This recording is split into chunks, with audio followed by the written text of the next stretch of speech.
All right, ladies and gentlemen, welcome to David and Nathan present The Force Trolls.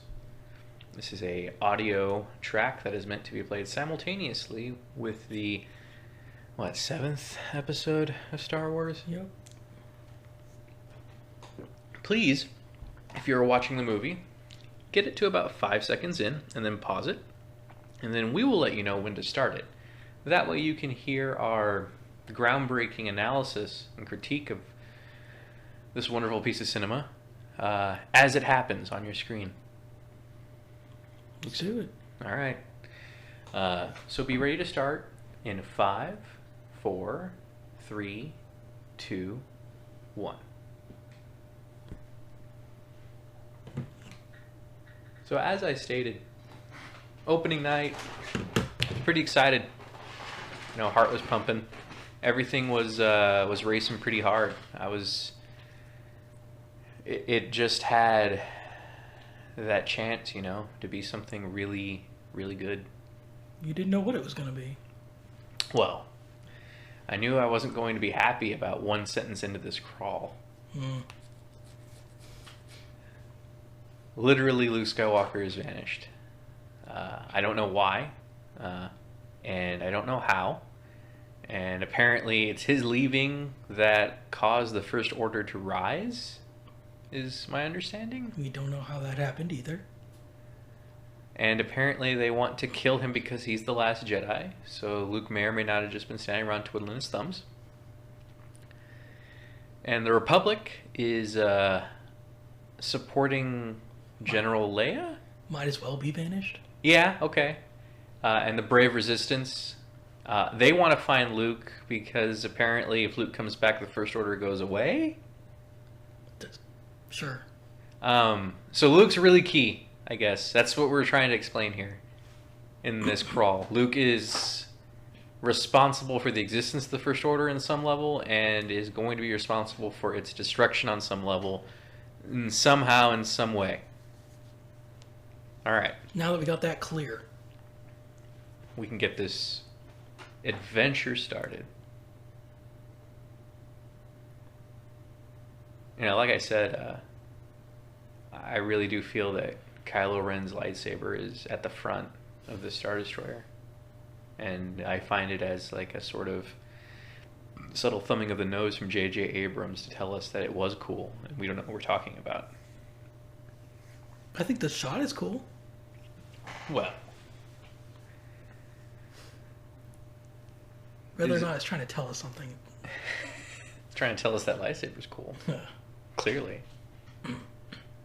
So I'm going to come back to this. I thoroughly enjoy the aspect of a stormtrooper being a good guy. I think in that whole silly tone that Lucas tries to do, where he wants the sort of themes of the different trilogies to echo off each other. In that first movie, you have rebels impersonating stormtroopers to save the day, and in this movie, you're going to have a stormtrooper impersonating the rebels to save the day. The old man gives him his lucky rabbit's foot. He really could have done more with this and this old man and this whole place. I don't know who they originally wanted to have cast to do this and if he was supposed to lend emotional weight from the original trilogy, but we're just sort of led to believe that this guy's important and knew Leia for some long time. And just like the rest of this film, it all kind of feels small. I think it really tries to capture the spontaneity that was great in the original trilogy, but you can't fabricate spontaneity. But yeah, this would have been cool. It could have been like, I don't know, a colony of survivors from Alderaan, and he's somebody who is some sort of counselor lord or something who knew Princess Leia when Alderaan, and you know, they've just sort of set up this territory and this far-flung planet to sort of hide out, and Luke trusted them with this information to go find him or come find him in case something bad happened. But instead, he's just some dude who's somewhere who has this because of something that no one knows about. still not even sure why they brought back like stormtroopers for the First Order. Like, other than they are so synonymous with the bad guys in these movies. Like, they don't actually make much sense. Droids were better? No, not particularly that, but I mean, like, this is a lot of equipment that doesn't seem to do jack shit. And, I mean, the rebels in their freaking leather jackets seem to be doing just fine, if not better. So with all the armor and the visors that don't apparently stop poisonous gas, Yeah. and weapons and taser stick things, for all that they and flamethrowers. It is a flamethrower. It doesn't appear that they're any more or less effective than original stormtroopers. Yes. You think they would have at least learned that stormtroopers haven't worked in quite some time. A whole legion of their best troops got beaten up by teddy bears. So. Well, the teddy bears did have pointy sticks. Yeah. Unusual for teddy bears. Maybe it just caught them off by surprise or something. Interesting of note, some of these stormtroopers are women. Well, that's good.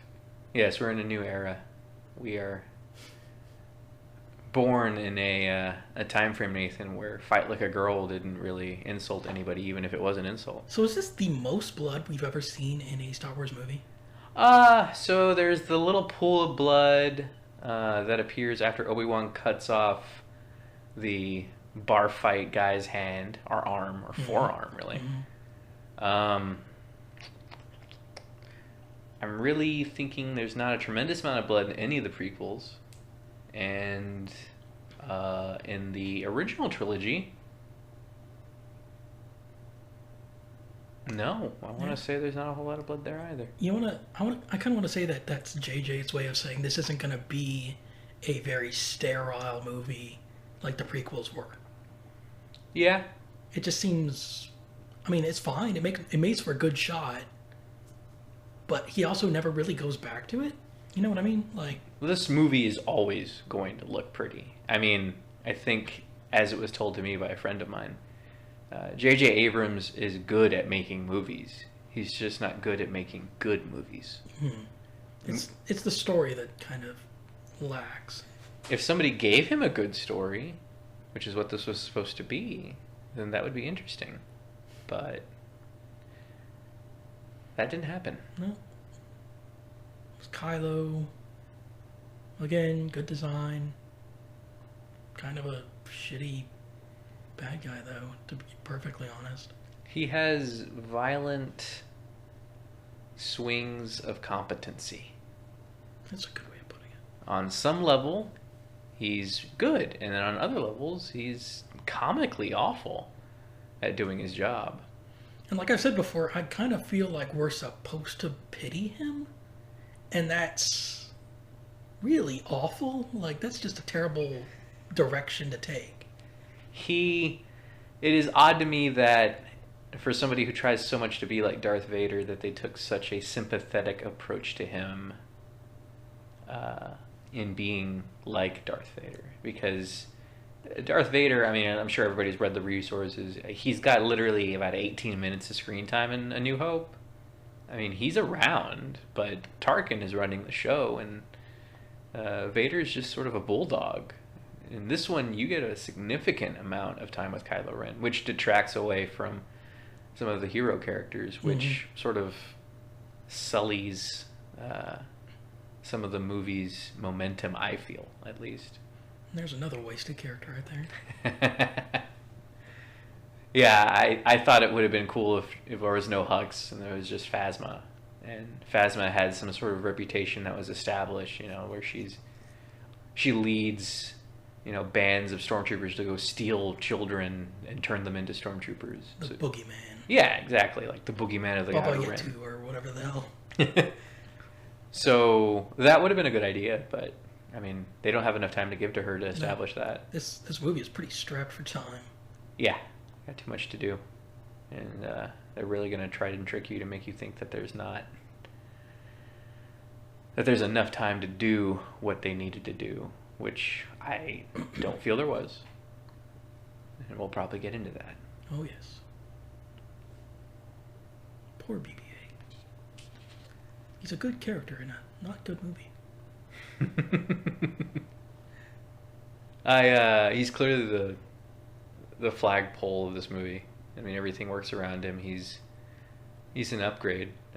I don't know if the original script they had planned with Toy Story guy was just supposed to be Luke's lightsaber and no BB-8, but whoever thought it was a good idea to change this module of the lightsaber into a droid that has something that the lightsaber kept within it. Essentially a toy. Yeah, yeah. It was a market scale was smart, and on a storytelling scale it was smart. Mm-hmm. You get cleaned up, buddy. He's literally the dirtiest one there. I like Finn, but I also feel he's the Jar Jar of this movie. Mm. I don't mean that in a derogatory way. I don't find that Jar Jar was on his base level awful. I just thought he was awfully used. As I've been quoted as saying that as I think Han Solo is the Jar Jar of the original trilogy. And Han Solo is just cooler than Jar Jar. I originally ended up thinking that Finn was the Princess Leia of this film, but I'm kind of more on board with the Jar Jar. And so here we have Rey, or as some of the internet misogynists may refer to her as Mary Sue, or as you may refer to as unsensibly competent, and I refer to as a frustratingly incomplete portion of this movie. In comparison to the other heroes like Luke and Anakin in the other trilogies, as much as Luke isn't necessarily fleshed out, he still has a background, and you are still given things about him to understand. And it's the same with Anakin. Rey will only ever get teased about her background and will be in constant search about it, and you will be in constant search of clues, but never really gain any knowledge. You will not be anywhere closer than where you were probably when this movie started. Yeah, and of course, in the later films, they'll probably dive in depth onto who she is and why she's here and all that kind of stuff. Why she has the things that she has. But as a standalone film, it's a poor way to deal with this. Yeah. In comparison to Luke, who's with his aunt and uncle, is very much being guardianed, needing permission to go places and having chores and having certain things over his head that he can kind of take for granted. And then even Anakin later on, he may be a 10-year-old kid, but he still made a droid, designed a pod racer, and even though he's a slave and kind of put upon the lowest rung,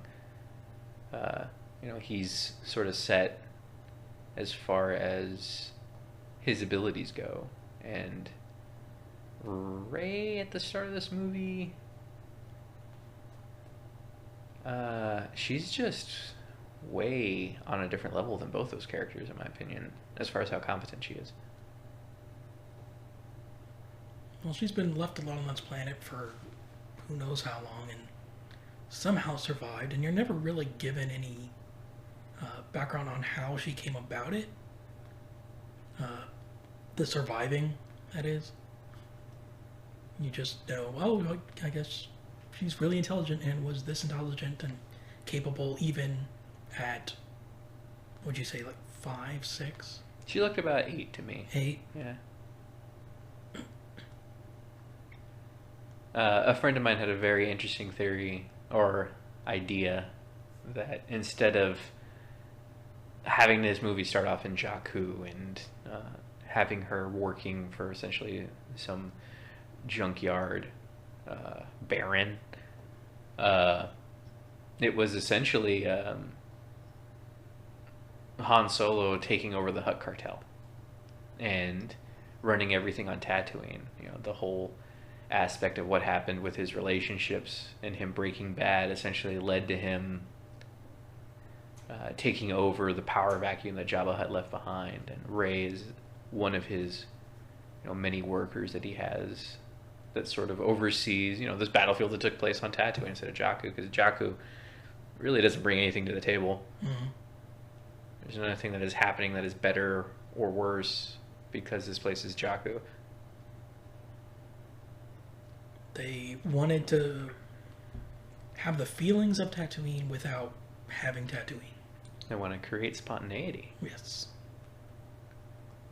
They wanted to be able to point to something and say, look at what we created. Isn't it unique? I honestly was pretty impressed with Daisy Ridley, all of the new actors. I thought they really knocked it out of the park. But I also thought, man, this is going to be pretty easy, right? Because you're dealing with people who are surrounded by legends and epics that feel like themselves are small in all of this, and are sort of trying to take it in with like, oh my god, here I am next to Luke Skywalker or Han Solo. I'm on the Millennium Falcon. Like, I can't believe I'm here. And in reality, it's just like in real life. They're stuck in this bigger-than-life, epic Star Wars franchise, surrounded by Harrison Ford and Mark Hamill and all of these characters in Millennium Falcon that they grew up with. And there's some sense of awe and genuine adventure that they absolutely tap into totally easily, and the movie is richer for it. Yeah, the acting's pretty solid. Yeah, we're going to be cool on that. It's the story that we have a problem with. Yeah. It's not even particularly the characters that are problematic. It's their interactions in the world. I'm going to say that I don't know enough about the characters to say that they're a problem. It's true. It's true. They don't really give you enough information for you to judge that kind of thing. Rey lives in AT-AT, and she's got a doll of a rebel soldier and has a rebel pilot hat. And Finn used to be a stormtrooper, but was essentially pulled from the ranks of kids, and has been nothing but training to be a stormtrooper. And Poe was technically dead at some point in a draft of this script. And it shows. So, I mean, he's not really supposed to be there. And then we have Kylo Ren, of course, who probably is the most fleshed out, which is a oddity.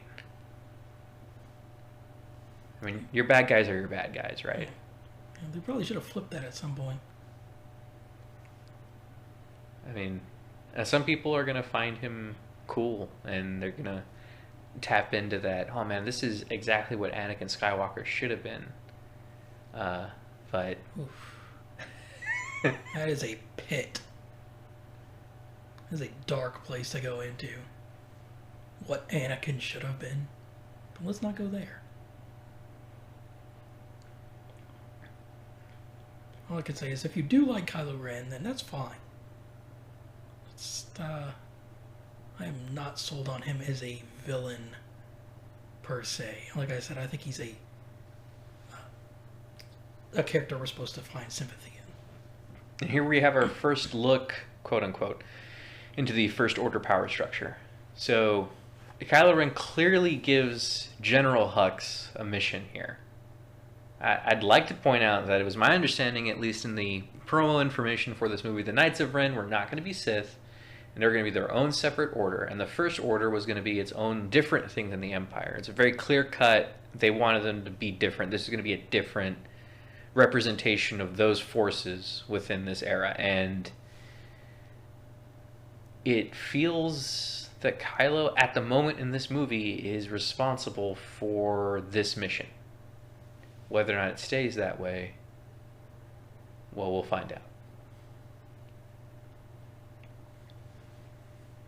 Look at all that food. Well, when you're poor and destitute, it really is the only currency. But look at that adorable robot.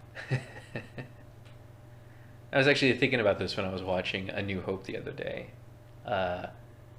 This guy's going to recruit 2 guys to go ambush Rey and steal this droid. And he sends these guys to go take her out. they have no weapons. There's no guns. There's no blasters. They don't even have sticks or anything in comparison to Rey, who actually does have a staff, which could be used as some sort of bludgeoning tool. But instead, they go out there with no weapons and attempt to steal this droid. And the scene exists to sort of show Rey as like, okay, she's super competent. She can beat these guys up. She's just not some scavenger. And, you know, Finn notices it later on, isn't super impressed. But I was thinking back to, like, poor Luke. He had a blaster rifle, was trying to look at Tusken Raiders, and they snuck up on him, beat him up, broke his blaster, beat him up, and then basically carted him off. Those are sand people, though. I mean, that's their backyard.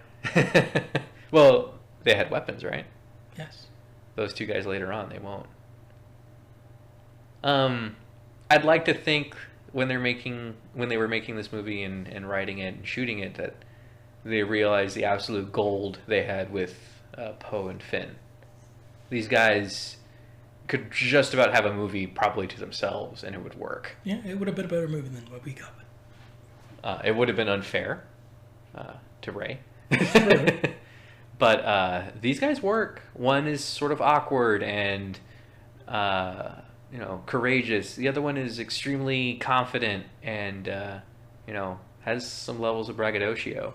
Overconfident. Yeah. And so they sort of foil off each other rather well. And here's Finn murdering his compatriots. Doing the one thing he knows how to do. Which ironically was the thing that turned him against them.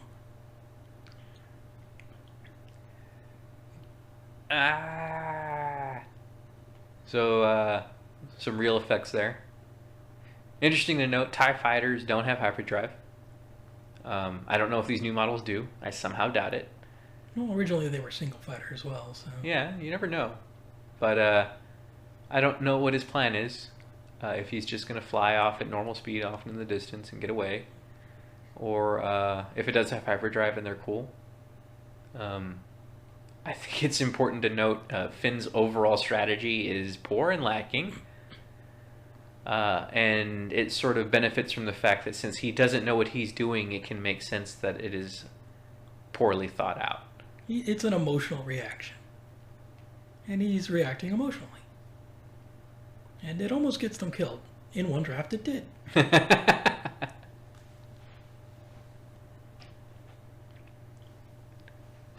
So,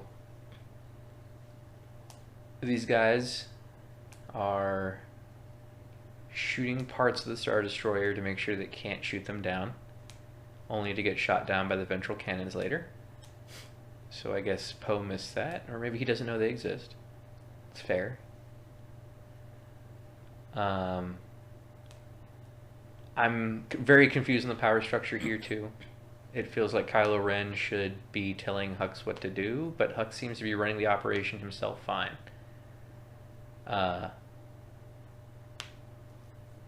Some awfully big guns to not notice. Here we have some J.J. Abrams camera work, 360 degrees, bring us right in the cockpit. Probably look really cool in 3D. I don't know what's shooting at him there. It could be the Star Destroyer from really far away. Unafraid to hit its own missiles. Well, they haven't hit anything yet. It's probably a safe bet. Which makes you think he probably should have shot the ventral cannons instead of the things that don't hit anything. And Finn's run of bad luck continues.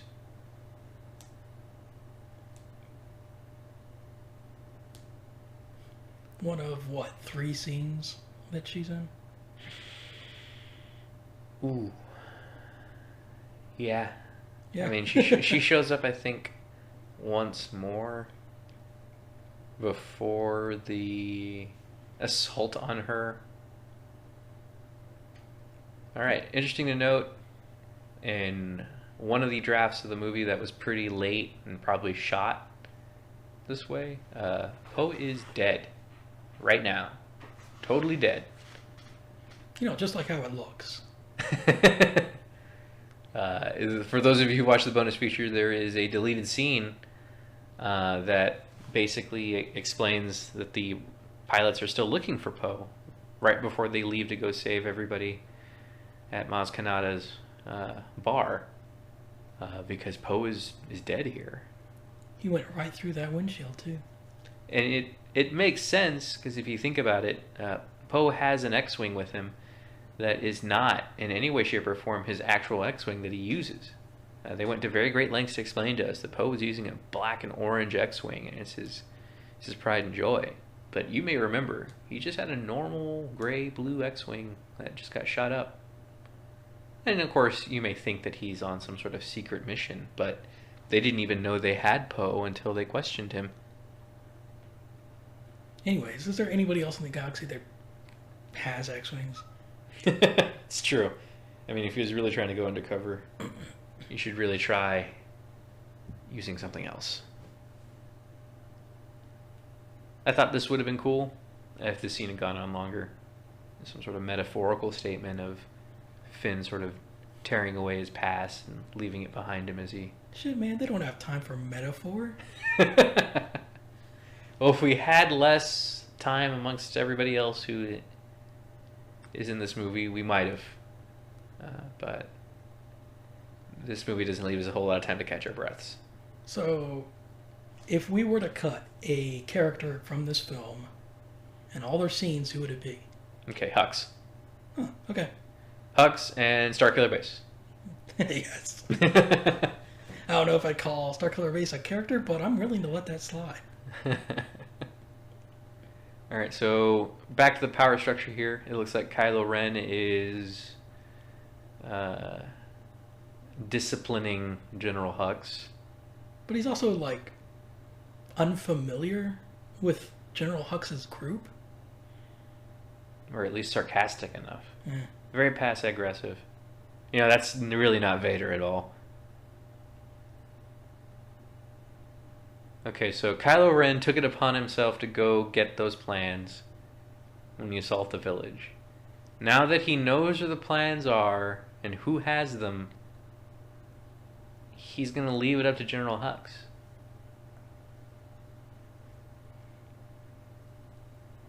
I think it's really just a matter of like a finders keepers type thing. Whoever does it first. Which makes for brilliant military strategy. Mm-hmm. That's how you want to motivate your officers. I do think it's brilliant that there's that much water open in a desert. Like, this is the worst way to store water. Oh, and here we go. Our Tusken Raider wannabe. It's not even a good trick. No. Like, I don't even know what that guy tried to It's a look do. over there thing. It wasn't even much of a look over there. No, it wasn't. But yes, we had to establish that Rey knows how to take care of herself. At least way better than Luke did. like more than anything, it makes it feel like nobody else here does know how to take care of themselves. Like those were the most incompetent people. Addition by subtraction. Yes, there you go.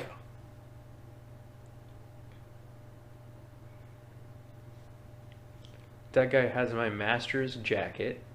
He's clearly a bad guy. Beat him up. Rum dude.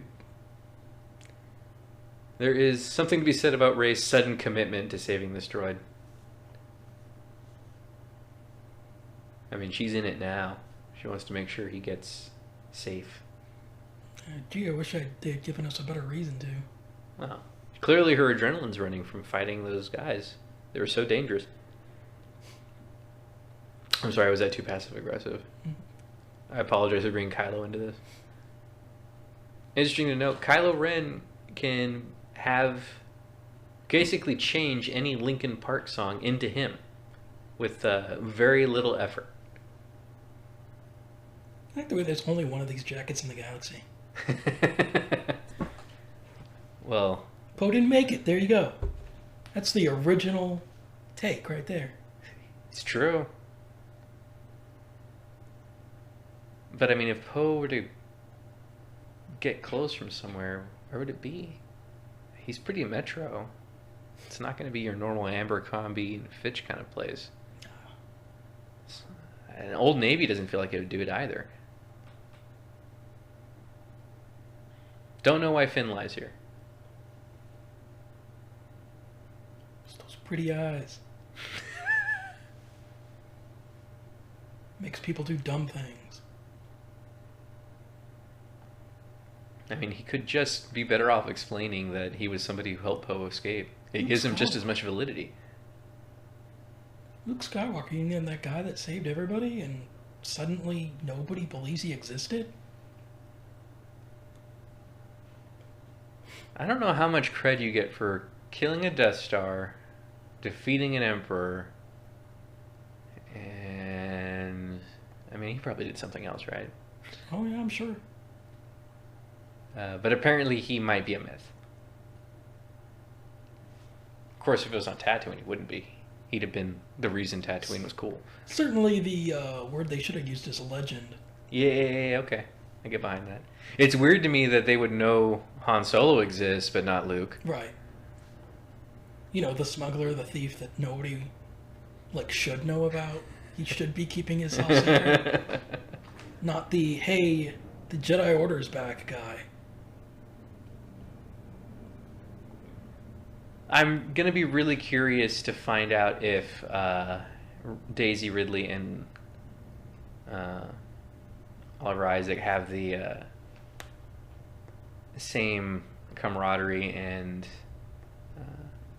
chemistry that Boyega and Ridley do. Because if you think about it, Boyega is the guy who actually interacts with both Poe and Rey, and they work. Yeah. They both work with him. And so you're like, wait, so does that mean that Finn or Boyega might actually just be really good? And that he just makes that chemistry exist? Because even in his short amount of time with Kylo Ren, he still kind of feels natural. They liked him enough to bring him back.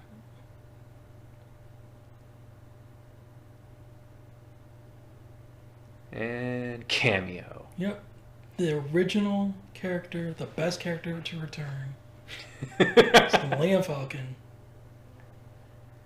It's truly the only original character that they don't fuck up. Well, I don't think they messed up Leia. Eh, There's not much of Leia to mess up. that's true. That's kind of how they messed her up. Alright, so this is going to be a big deal. For those of you who are not aficionados, which I wouldn't blame you, the Millennium Falcon is not flown without a co-pilot. Ever. Lando had Nien Nunb, and Han Solo had Chewie. So Rey is going to try to fly this thing without a co-pilot, and clearly she's struggling. For A, she's never flown it before. B, she doesn't have a co-pilot. And C, you know, who knows what kind of state of repair or disrepair the Millennium Falcon is at the time. And D, you didn't even know that she could pilot before this. So She very clearly indicated to herself while running that she could pilot, or that they had a pilot. yeah, but you never actually knew why. Like, say in the case of Luke Skywalker, he's like, well, I used to fly the Skyhoppers. It's like, oh, okay, so this guy's got some hours in a flying vehicle of some sort. Whereas she has just been struggling for food on some desert planet. You're like, well, I don't know how she would have learned to fly, but she's learned to do a million other things. Why not? And she's going to get very good at it here in a little very bit. short amount of time. Yeah, I definitely see why some hardcore Star Wars people could have a problem with this. She is... I mean, to be fair, she almost gets them killed because her initial instinct is to fly up in the air, and Finn has to correct her to say, no, don't do that. Mm-hmm. We will be shot down pretty badly. So there is that, but she's performing at the moment some pretty good maneuvers. And in comparison to Han, I mean, Han probably would have lost these guys by now, so she's not like killing it. but Well, Han in his prime. I doubt he could do it at this point. Han's skills are limited to running hyperdrive really well, apparently. Fresh meat, fresh meat, fresh meat. But here in a little bit, she's really going to show off. And you'll see her do things you're like, man, Lando couldn't have done that. And he owned the Millennium Falcon for a while. I mean, you can make an argument that she's really familiar with this place, but I don't know how familiar she is with flying things down other things in this place. Yeah. And there is kind of that catch-all that is, it's not, it's basically sort of subtle in the way that Anakin Skywalker can pilot a pod racer really good. Right. And that somehow translates to him being a pilot. Mm. So maybe she pilots her little rider thing. Whatever that was. Yeah, really good. Mm. And it translates to her being a pilot. Possibly. As I said, I don't think it's fair to compare her with Luke. You're better off comparing her to Anakin as far as power level goes, in my opinion. Because I think Luke is dwarfed by both Anakin and her in comparison. Oh, skills and feats and things they do. Poor Luke. I still find it to be more impressive than either of them.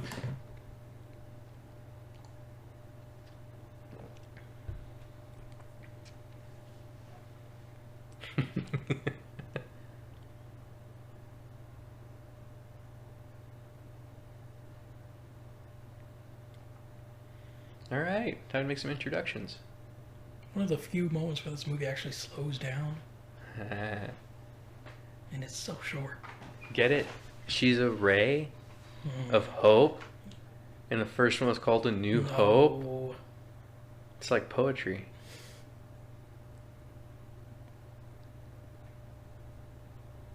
Other interesting idea. What if the First Order was not anything but just this one ship? Yeah, that's kind of the impression that you get even. Well, maybe at the beginning, yeah. Yeah. You certainly never get the impression that the First Order is a large organization capable of the things they are apparently capable of. Yeah, I think your one real confirmation is Poe getting into that hangar bay and just being kind of like awestruck, like, holy crap, these guys are on their game. Like, this is actually kind of impressive. As if this ship existing and all this ordnance existing was something that he hadn't anticipated. I'm in the boat here. I don't find anything that happened in here cool at all. It's rather humorous. Like, oh, look at him. He's just a child. Like, this accomplishes nothing. It probably actually does more harm than good. And, I mean, Vader just identified weak parts and then got rid of them. Maybe unfairly, but it definitely... Motivated? Yeah, it was a form of motivation. But Kylo is just being a dick. He's a child with a deadly weapon. And no parents to say no to. We made sure of that. It's probably the most solid joke in this movie. Okay, you just grab it. If you're about to die, you can literally just grab it. Poisonous gas. Yep. Cool. Or hell, BB-8 could have grabbed it. He probably knows what it is.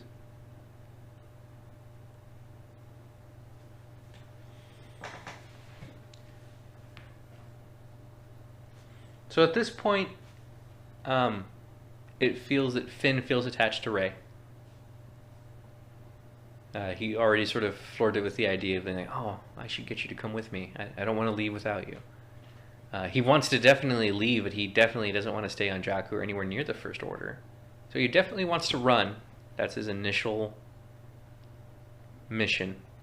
But he likes Rey. So he wants to be able to have both.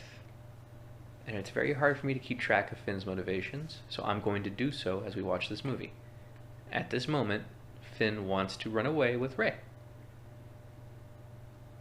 Earlier, Finn just wanted a pilot. Now he's got a pilot and a friend. Because his other pilot friend is dead.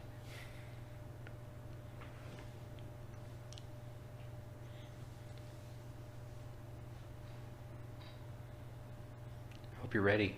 Here it comes. There should have been more loud noises that echoed. It would have been nice.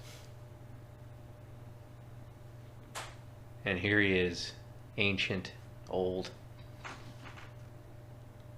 the myth, the legend, who somehow lost his best ship. Somehow found it in near minutes.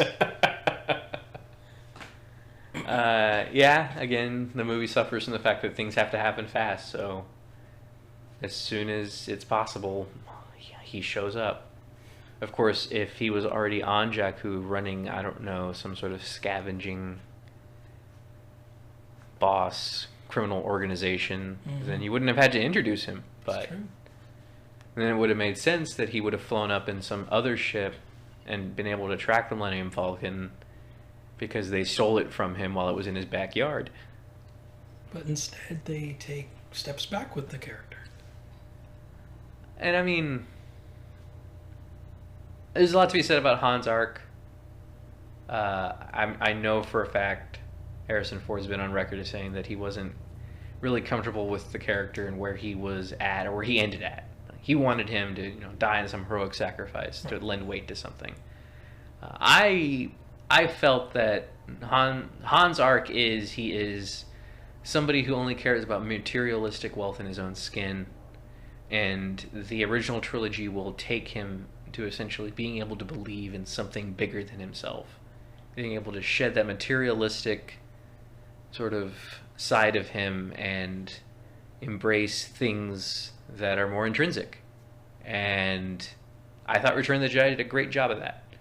Apparently some people missed it, but you rewatch the movie, he volunteers himself to lead a mission to go destroy the Death Star shield generator. Right. A scoundrel turned leader. General. Yes. And that's huge from the character in comparison to New Hope, who won't even leave a room to go save a princess unless he's guaranteed money. And that's a wonderful arc. It's beautiful that he made that progression. To sort of reduce him back to almost the way that he is in A New Hope, while familiar and funny, is too reductive to me. And the way he was in the original trilogy.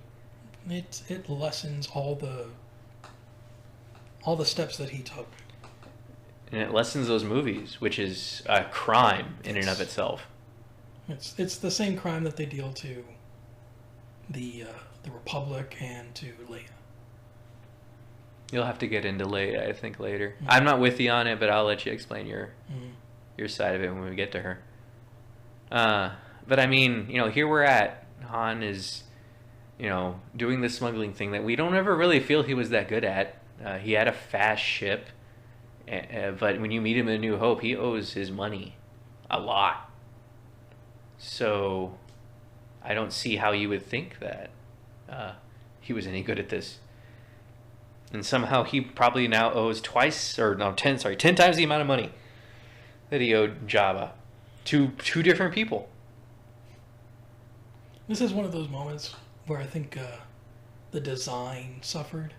These guys feel like they're bad guys from, I don't know, some sci-fi show or BBC or something. You know what I mean? Farscape. There you go. These are bad guys from Farscape. These are Farscape bad guys. Shout out to Farscape. Love you, miss you. Yeah, I can kind of see that. I think this entire scene's a waste of time. It is. It's just sort of let's have some fun with Han before he goes away one last time, and I don't think it really adds anything at all. This is time better spent in a million other places. Yeah, like breathing. I also think that if you were going to do this, I think you really missed a chance here. The Rathtars, we should have never seen them. It's true. We should have just seen tentacles grabbing things, maybe off camera around a corner, maybe a perspective shot as it chases you and the other characters just looking back at it and running for their lives. The Dodongo scene of the film. Yeah. Trash compactor monsters. You don't need Dianoga. There you go. But you know, traditionally the Star Wars little monsters were kind of all these hidden things. You know, they went back and sort of fleshed out the Wampa, but the Dianoga and the Wampa were originally these off-screen sort of hideous things that your imagination created. The Rancor was an exception, obviously, but I think it lived up to it. Right. These things, I think they missed an opportunity to pay an homage to But some. instead, they had more CGI monsters, which was kind of what they were trying to avoid. And for the most part, they were successful in, but... Wait. Ray's about to screw up. This is important.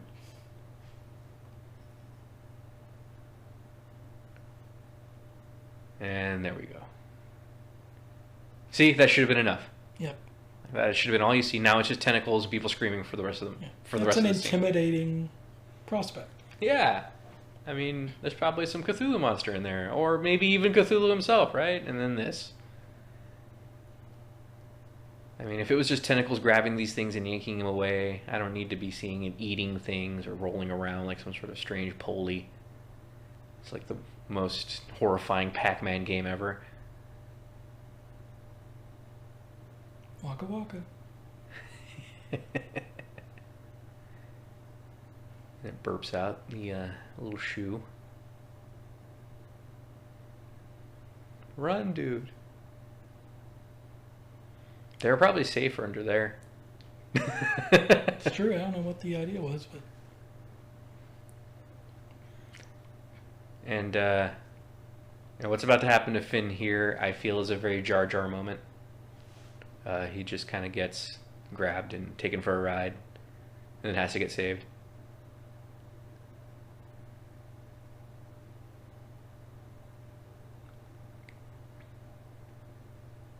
But like I don't really hate Jar Jar in the traditional matter.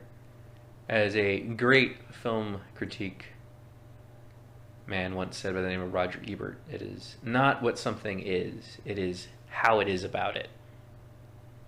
Presentation is everything. Jar Jar was presented very poorly. And there are, of course, millions of theories as to why that is. Han Solo presented very, very, very well in comparison. And Finn, for me, mid-level. I actually feel Finn has better chemistry than the other characters in this movie than Han did. I think in his first movie in A New Hope. Han sort of kind of grates a little bit with Ben Kenobi. I mean, this kind of designed that way, but Kenobi just sort of pretends or ignores him most of the time. Right. And Han just sort of continuously is proven wrong by Ben and ignores that. So they're just kind of talking at each other for most of that movie.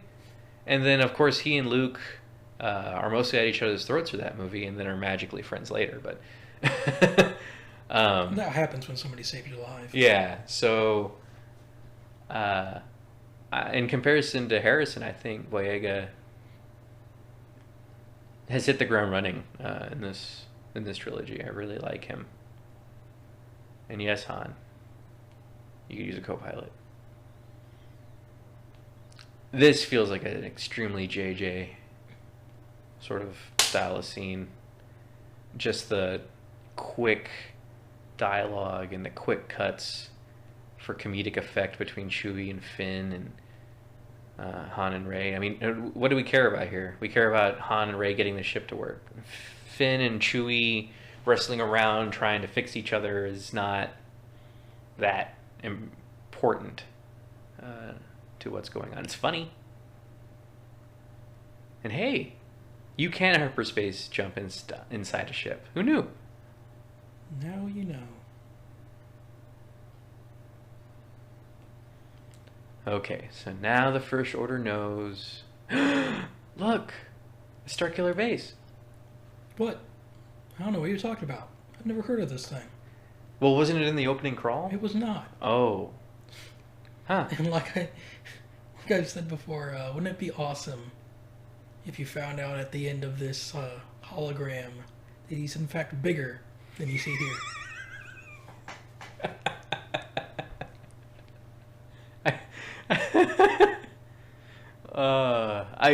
I immediately I knew it was BS because I'm looking at the room and I'm like, this guy doesn't have a door, so he's not that big.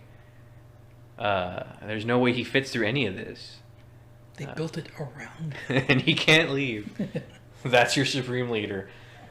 So I figured it was probably some hologram or something. I was proven right. But yeah, you're absolutely right. Maybe he's way bigger than this. He could be just evil or Gollum. But we'll see, I hope. This is very frustrating because I'd like to point out that the Death Star is a huge deal in every movie it is in. And because it is a massive weapon, that is a secret weapon, and you cannot allow it to be built. You can't allow it to run around. It's very dangerous. You spend as many resources as you can to put it down. And it is mentioned in each of the opening crawls. It is literally all caps, ultimate weapon. Right. Starkiller Base, you have no idea this exists. It's on the poster, and you're led to believe from certain trailers that it's going to be a big deal. But that's huge. That this thing exists, it has the weapon that it does, that nobody knows about it. Right. And it's just so gigantic and out of place. It's not the way that should have been. That's a big deal. That's I really can't put it in any better words. Right. It's the idea of it is silly, forced, pun intended. Yes. It would have made far more sense if there was some planetary harvester-esque thing that they were using, as opposed to a giant planet base that blows up star systems. Is the First Order, I'm not privy to its resources. I'm assuming it had less than the Empire, because if it had more, then why did the Empire lose? But, the Empire went out of its way to build these two Death Stars that took a good amount of time, and they could not keep secret. Yeah. And then the First Order makes this thing that is, I don't know, it was probably like 10 times bigger than the Death Star. Or if we're talking moon versus planet, at least. And could be hundreds. Right. And it's built by somebody who has not the amount of resources as the Empire. If they're supposed to be directly analogous to the Rebellion, then they've completely outstripped the Rebellion's capabilities in any of the original trilogy movies. Like, they're happy to have the ion cannon. But this thing... The amount of resources it would take to build that thing is astonishing. The amount of resources it would take to destroy it are equally as astonishing. And I get it. Like, you don't have enough time to go into that as far as how many resources it takes. But doesn't that mean that you shouldn't bother to spend your time into making it? I mean, the Death Star was so hyped, it literally was hyped in Episode 2. You saw the plans for it. Like, oh, this is going to be the next big thing. Mm-hmm. And then in 3, they're building it. And in 6, they're still trying to build it. That's the ultimate weapon. And then something else got made. And here's these people that didn't know the Force existed or didn't know Jedi existed. Even though at the end of what? Even in New Hope, were they saying stuff like, may the Force be with you? When, the rebel forces were going out to attack. Yeah. So even then, what was essentially a paramilitary group that would sprout into the Republic was like, yeah, we believe it. It's there. It's true. And yet it's all been forgotten. And you're given no reason why.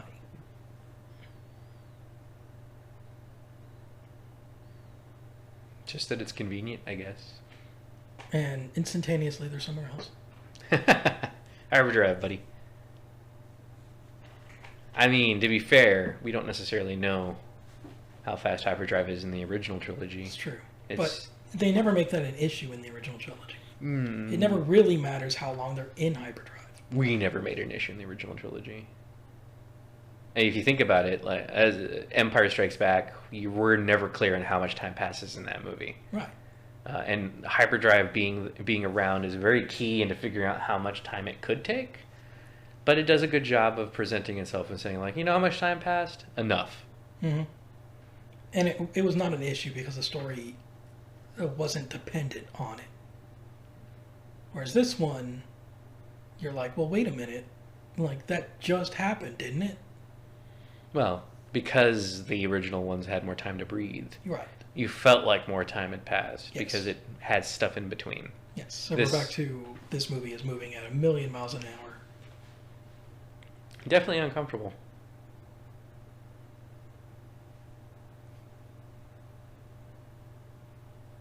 Interesting thing here with giving her the gun. They make a big deal about Rey's first kill in this movie, in comparison to like Luke, who I think his first kill was probably one of those jailers in the Rescue Attempt of Princess Leia. Mm. And so that felt very Disney to me. I was like, ooh. And of course I was like, I mean, what did we think was going to happen? She was going to shoot a flower at him?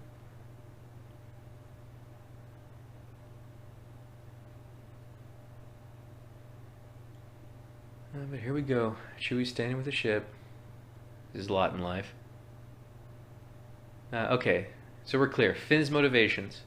I want to run away. Right. I want Rey to come with me. Okay. She can help me run away. She's a pilot, Right. and she's easy on the eyes. I think. I mean, I'm not trying to speak for Finn here. I think that's a safe bet.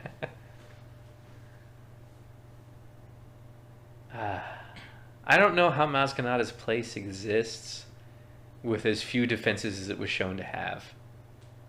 There was at least 3 galactic wars that took place that it somehow escaped unscathed, you'd think. Or maybe it got rebuilt, who knows? Is this not supposed to be just some cantina? No, man. It's supposed to be some sort of, hideaway. Well, I like to think that that's a Bothan, but I guess we'll never know. I gotta admit, I would go to this band's concert. I'd give them a shot. Maz herself has been extremely Divisive. polarizing. Yeah, polarizing amongst all my friends. Some people absolutely adored her, and then some people I know absolutely found her to be completely useless, wasteful time. As in, like, this movie needed Yoda, I'm going to give you Yoda Light, and I'm going to be around for the next movie, we'll see you later. And I myself, I can't admit to actually talking to them to receive either sides of the argument. To me, she's just kind of there. Right. She's there to sort of push the story along because it kind of was at an impasse. Han doesn't want to go to the Resistance, even though he really should. He would have saved so much trouble if he just went straight to the Resistance. So this might actually be the reason why it exists, because everybody knows it exists. It's not a secret anymore. It's not been a secret for a long time. Everybody's got ears there. So everybody that thinks that it's a secret is just tricking themselves.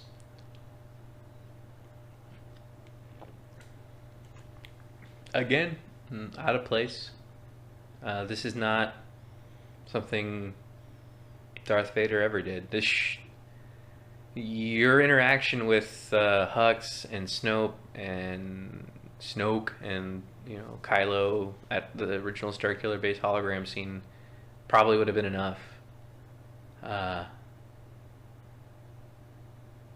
But the bad guys in the original trilogy were so much forces that you just kind of checked in on. It's like, hey, where are they at? Mm-hmm. They're getting closer or they're getting further away. Right. They were a force before they were a person. Right. And if I remember correctly, this scene, just ends there. So cool. He's related to Darth Vader. Which means that since they've already referred to his father being Han Solo and him being related to Darth Vader, that his parents are Han and Leia, which is the reason that exists, or that scene exists, except it'll pretty much get explained that he is later on. Right. So it doesn't need to exist. Right. So then you just wanted some scene where he's talking to Darth Vader's mask. But what if that was a scene of the First Order receiving the call sign that these guys are at Maz Kanata's cantina and they were organizing their attack? Real quick, I want to eat whatever she's eating. It looks good. Well, maybe if you tweet at her, she might be able to answer. Not that she receives probably 1 million tweets a day. Oh, I'm sure. Most of her tweets are CrossFit hulking up. She is going to be built to defeat every stuntman that's ever been in a Star Wars movie. So, okay, Finn's motivation, he wants to leave. He'd like Rey to go with him. And Maz kind of puts him on the spot, right? She's like, I think all you want to do is a run. I think you've been doing nothing but running since you've gotten the chance. And Finn could get into detail, but he just gets defensive. And he could just simply leave it at, that's the reasonable thing to do. If he, explained what his reasoning was, he might actually be better off, convincing Rey and other people to go with him if he wanted to just run. Or maybe somebody could have warned that poor public planet. The one. It's not one. It's like 3, whatever. And some moons. There's a moon in there. There you go. Okay, so as much as Finn likes Rey, he's leaving. He's made the commitment that he is going to run away now. That is Finn's motivation. When having to choose between running away or staying with Rey, he's going to choose to run. Which, knowing what Finn knows, is kind of close to saying, like, I don't care if you live or die anymore. So wait a minute. So they are not in the Outer Rim. So this place is in the core systems. Or the mid systems, but yes. They're for sure not in the Outer Rim. So that means that Starkiller Base is, the center of the First Order is actually closer than I had originally thought they might be. I put them way out on the Outer Rim. I thought that was like the only place that they could keep maybe these things secret. It's possible. They never explained it, at least maybe in the movie, that maybe they did in the book. It's possible that maybe it has to be a certain range away. Which, I mean, that does lend you to the theory that I guess it's possible to move. Ugh. I guess it has an engine or a hyperdrive or something. This giant planet's just moving.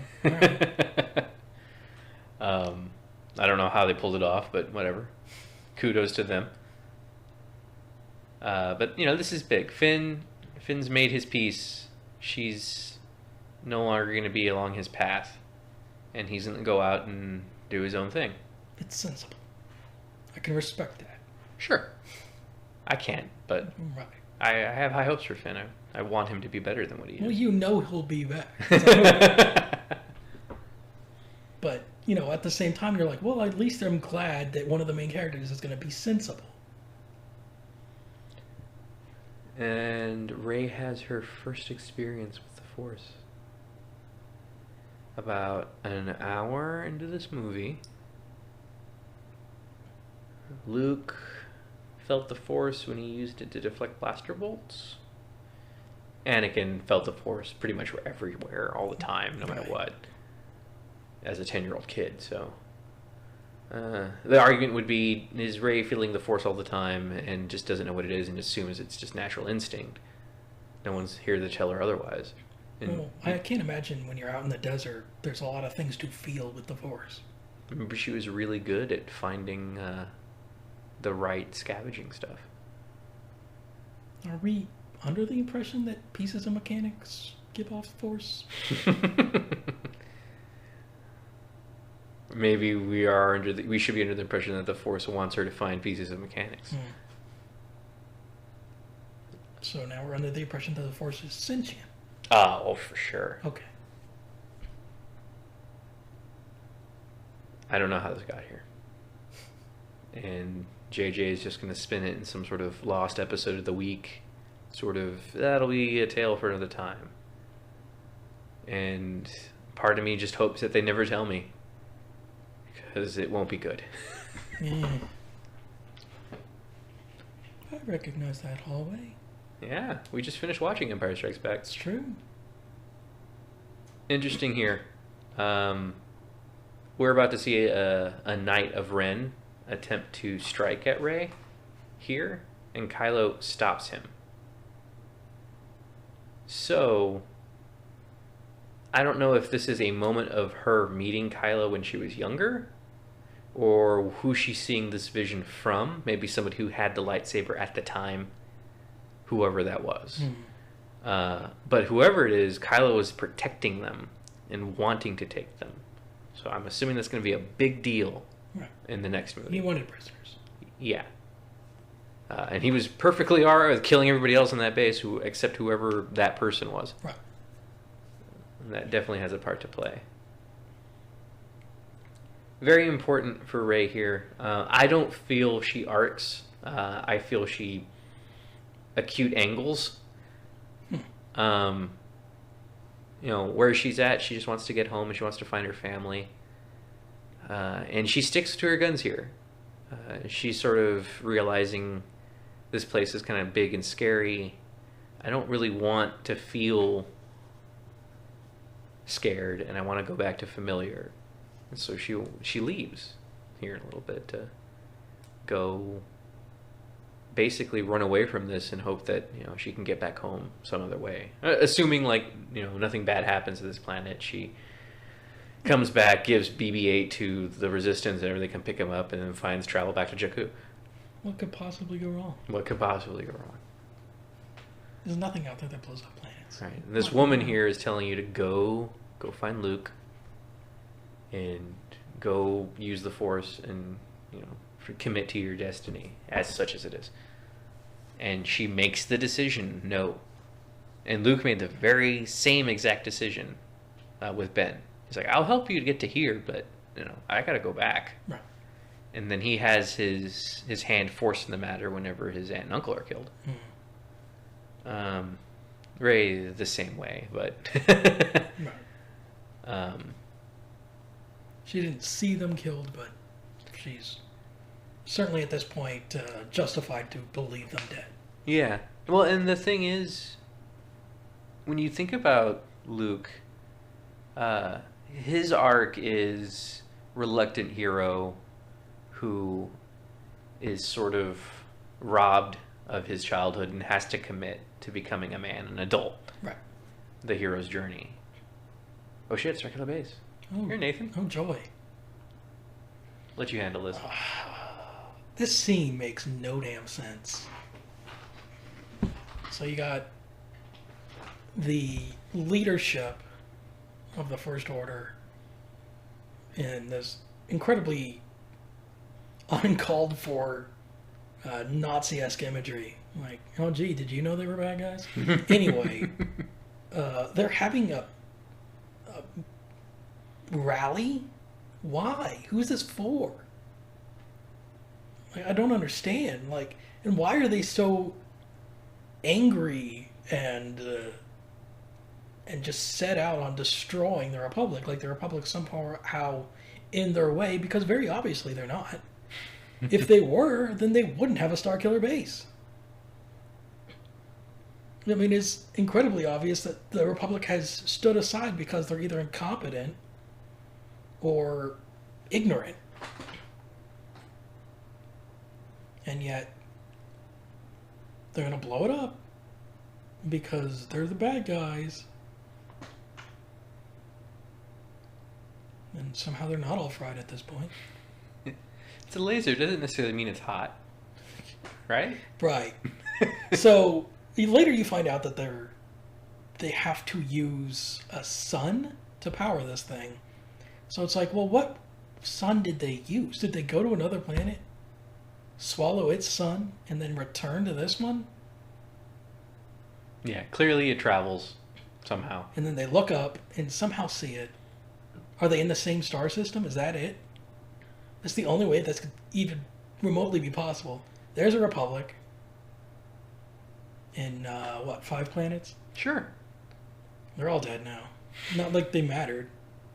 They didn't do anything. Yeah.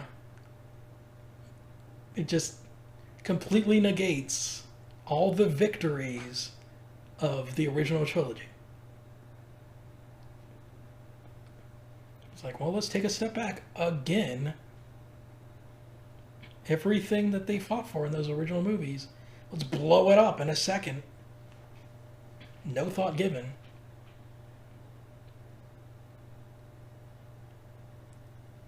Yeah, I think that there was definitely a rush or a feeling for the producers to kind of put everything at square one.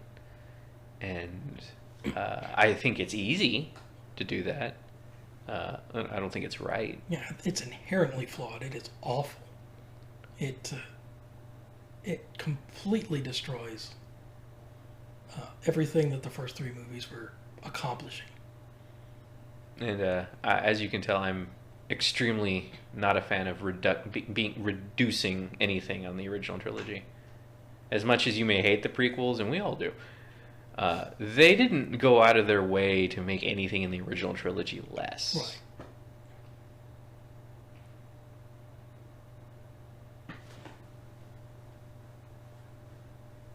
So I believe the First Order was in orbit around this planet at the time the beam fired. And that's why they got here so fast. Wow, that's really... that's lucky. I may be grasping at stars. I'm not sure. That's pretty lucky. In this poor place, it has no guns, nothing to defeat, no shields. It's got a statue that's just waiting to get blown up. And there we go. We got some ships landing, and things are looking pretty bad. And here we have Rey's first kill.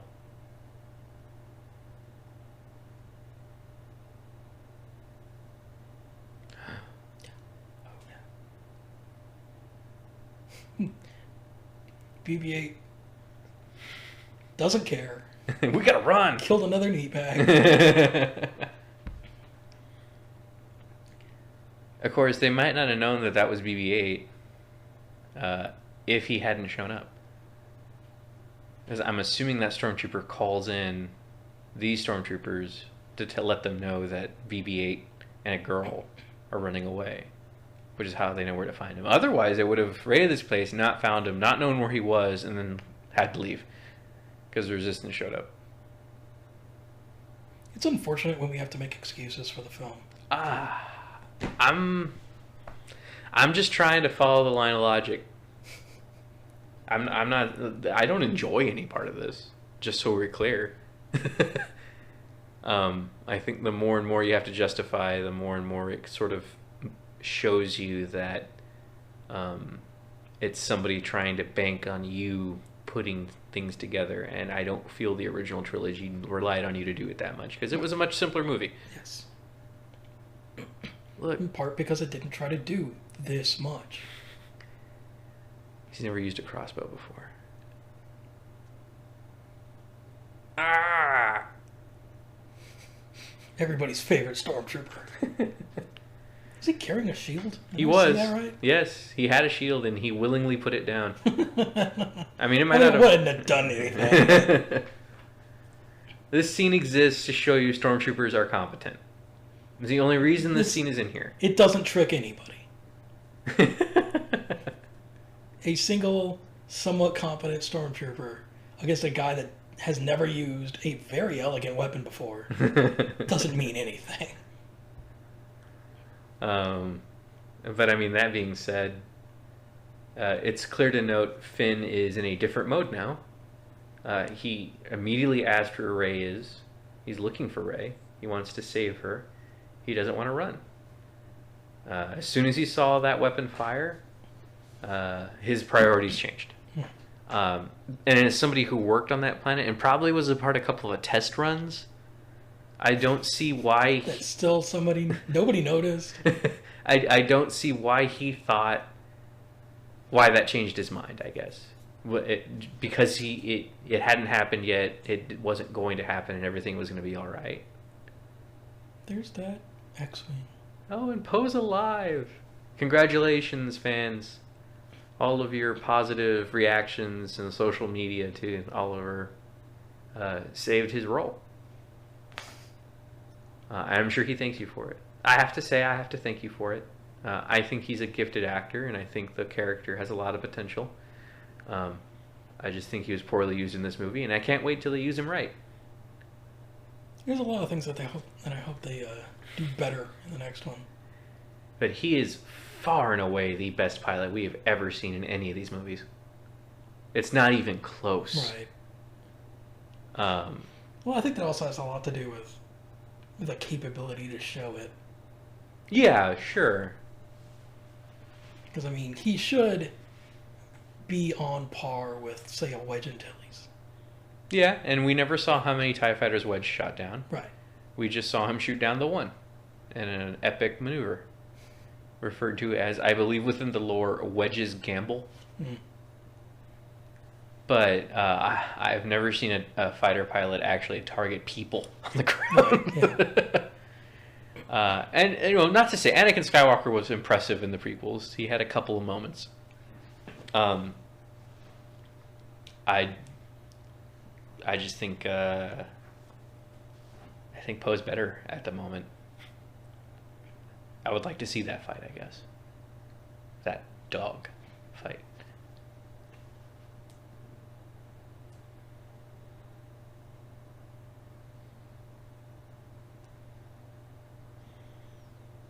Oh, look at him. He's taking the old serial killer walk approach.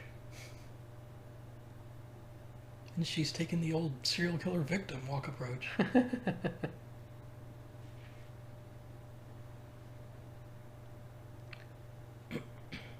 So he's looking for the droid, and she will know where it is because... Because he believes.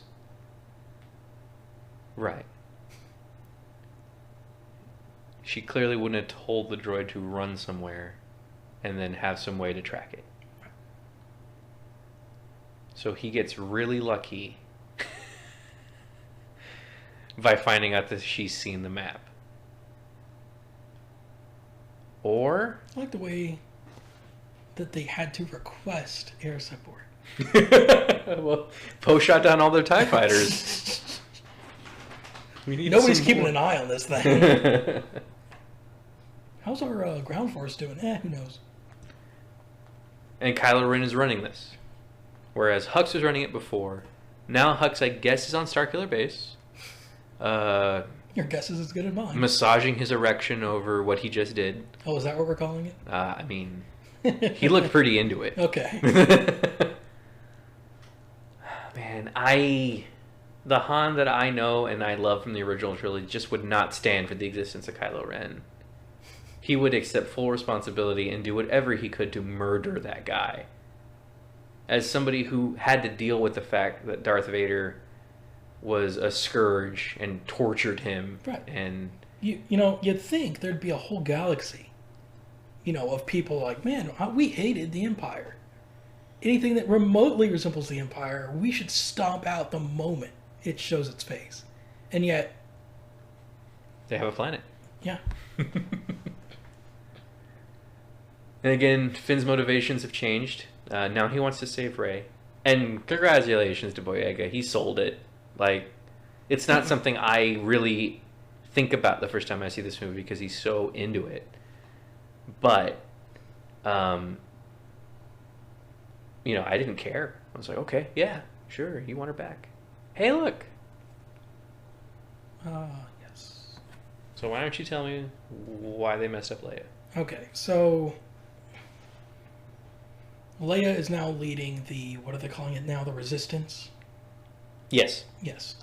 So basically, she's in the same boat she was at the end of Empire, where she was leading the rebellion. I mean, she wasn't like the head of the rebellion, but she was a leader in the rebellion, like unquestionably. She was the heir apparent to the Republic, the New Republic. Her and Mon Mothma. Okay. And yet, she abandons the New Republic to support this resistance because the Republic wasn't doing what she wanted it to do. I'll stomp out the First Order. But I don't see how that's ever something that would have happened.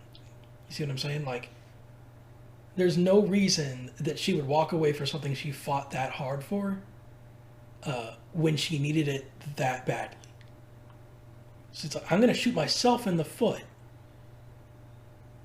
And I'm going to start supporting this tiny force that basically is a non-factor. And I'm going to give up the Republic that I fought for 3 movies. Okay. It's like, I should have the power to force action within the Republic, but I don't. And you're not given a reason why she didn't have that power. Yeah, not within the movie, no. No. I have a hard time. So I guess what she could have been was somebody who's shackled by the same thing that shackled the Republic in the original movie, the episode 1, 2, and 3 movies, which is it being too big and too unwieldy. Which flies in the face of what we just saw. What, 10 minutes ago, 15 minutes ago, they blew up the Republic and its 5 planets. This movie makes everything so small and just a non-factor. There should be hundreds of civilizations capable of stomping out the First Order on their own, like in its infancy, before it got to this point. But none of them did anything. Instead, like, the entire galaxy boils down to this tiny handful of fighters that are like, you know what they're doing? That's bad. We should stop it. Now, there is something to be said over the fact that the First Order is too small for some things, but big enough for others. It's all just what is convenient. Convenient, yes.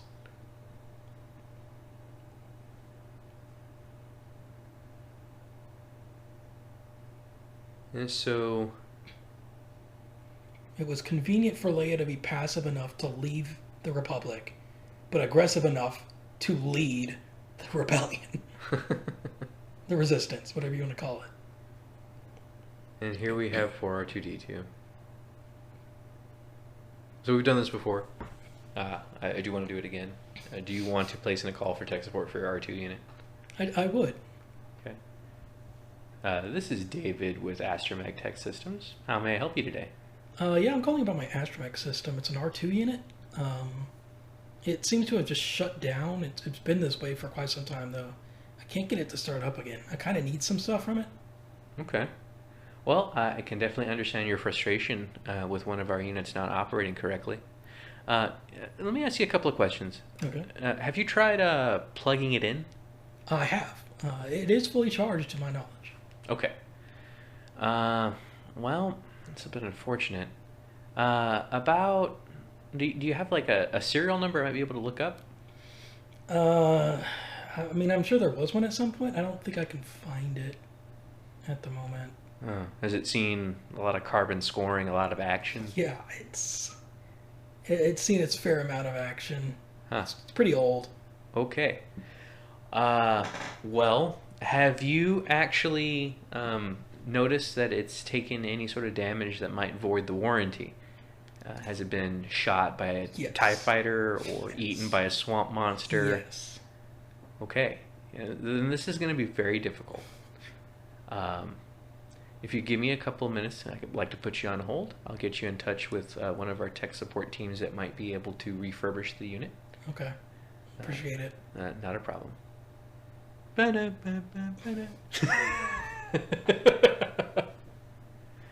So, I guess tier 2 in that world would have to be the Force, Yeah. and they have a long queue, so they don't get to very things in a timely manner. There's only so many Force users. So. Yeah, right. And they keep making less of them. Mm-hmm. The ones that are still out there have to work overtime. Okay, looks like Kylo Ren is getting buddy with our heroine. This is guest. This scene was extremely uncomfortable for me, and I'm sure they did it on purpose, but there's just so much subtle rapey vibe going on here, and it's, I mean, A New Hope had a little bit of it with the whole Leia's in the corner and there's like 3 guys in a room and a droid, but I mean, this was Look at how smart longer and more awkward. He looks like a Ferengi to me. The way the ears just kind of protrude out and elongate. I mean, they're covered by the hair, thank God. But that's going to be a thing. The nose sort of, kind of has that same Ferengi structure. And then he even kind of talks like a sort of... Nasally? Yeah, like a Ferengi. So, I mean, there we're at. There's something to be said about having a masked villain, right? Like, he exists within your mind. Right. As whatever it is that he actually is, and he's more intimidating, and it's a faceless evil. Only till the end of Return of the Jedi do you see. And it fits, right? I mean, but behind all of this posturing and bluster, there's this frail old man who doesn't have a lot of life to cling to, and so he's got what little of it he has, like, on a death grip. It'll be interesting for me to see how Kylo plays out throughout the course of this trilogy. At this point, I feel it's better if he never has the mask, and he just wears his scar and just kind of proceeds forward. If you put the mask back on him, it's not going to have the same effect to me. I feel, at least. I don't know if it's a mistake yet. We'll have to wait. The mask has to be back on simply for marketing.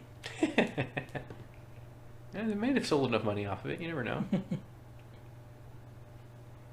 Something about rules of acquisition. Nah. So,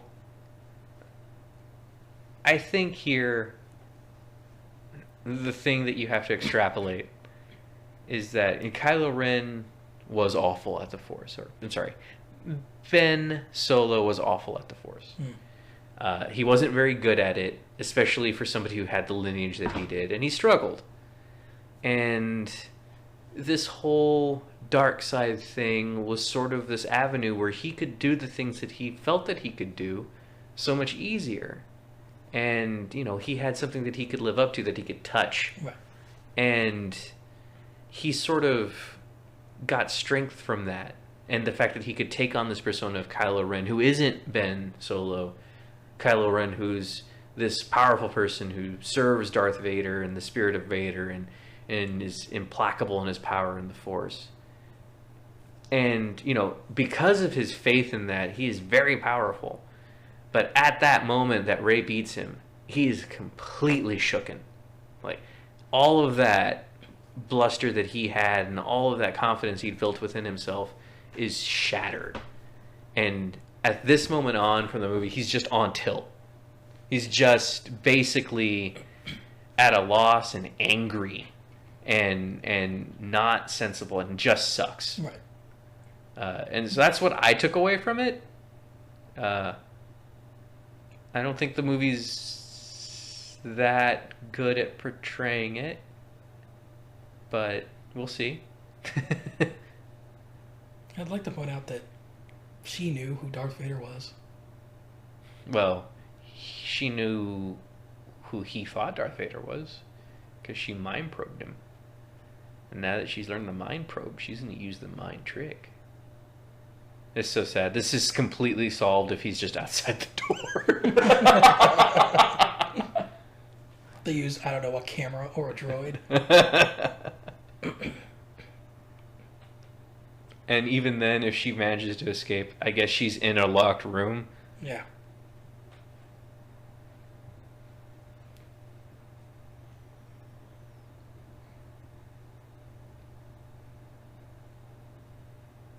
In the end, this is one of those things that the Empire did better than the First Order. Keep their prisoners. Well, the mask is back on. So, Oh no. So everything's real serial now. Super serial. So many theories. Either she was trained and then was made to forget it to draw less attention to herself, or she has an unnatural talent in the Force and basically can monkey see, monkey do anytime she sees something happen within the Force. Or it's just convenient. Yeah. It's probably two of those three. All right, let's do this. Let's get my interrogation on. Who left this door open? Oh no. Where did the ashes thing that I kept in here that I put my mask on go? Do you with them? And this is constructive. You know what I could do? I could go looking for her right now. She probably didn't escape that long ago. Yeah. Call some people. I don't know, go through some surveillance footage. But no. I'm going to cut this up and yell. Here they are. They're at another sun. I'm telling you, it has hyperdrive. Apparently. You never see it move. I hope it does. It has somehow, like, a forest and an atmosphere and just so many things that it shouldn't. So maybe its reactor generates enough of an atmosphere that bounces off of its shield. Here we go, making excuses again. All right, here we go. Here's a size comparison. Mother of God. Look at that. So it's big. Akbar. He'll have some cunning plan for us, I'm sure. Yeah. Or wait, no, Poe will. They could have used him. Pancake Kid. So they're charging the weapon again. Even Admiral Akbar's here. Even Admiral Akbar, like, who should have been the heir apparent to the military of the Republic, is like, the Republic's not listening to me about, like, the possibilities of this group calling themselves the First Order and how we should put them down before they become an actual threat. And so he went and joined. And we've talked about this before. This plan is probably better in two prongs. If you stuff a strike team on the Millennium Falcon with the explosives that the Millennium Falcon was already taking on it for some reason, they can lead a ground assault on this little area, this precinct, and strategically place the bombs and blow it up from the inside. Or blow up parts of it to make it easier for the X-Wings to shoot their actual ordnance within it to blow it up even better. Nope.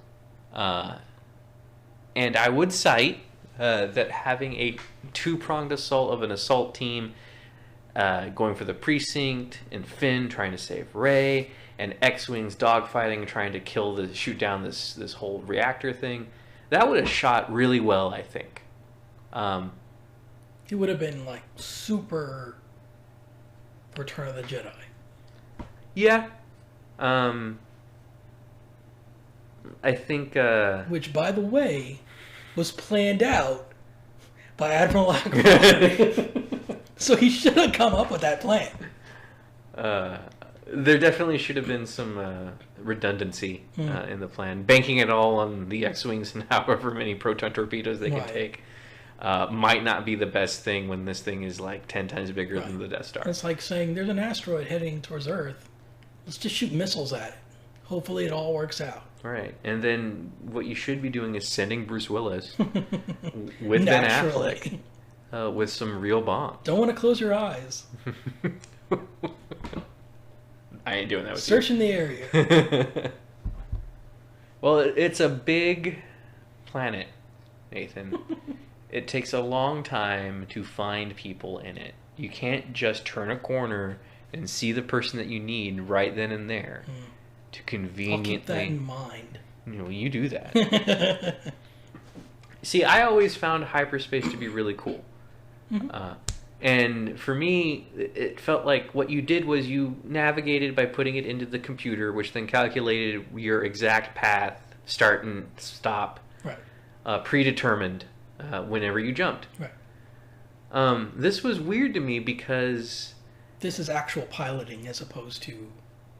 Calculation. Calculation, yes. And, I thought it would have been just as cool if, Han busts out his Kessel Run techniques, the things that he did to make the Kessel Run in 12 parsecs, where he was calculating as best he can to figure out the most efficient route past these black holes without getting sucked into them, with, basically shaving as much time as possible. Him taking those skills and applying it to okay, I'm going to get the Millennium Falcon as close as I can to the planet without crashing into it with hyperspace and plot this course. Yeah.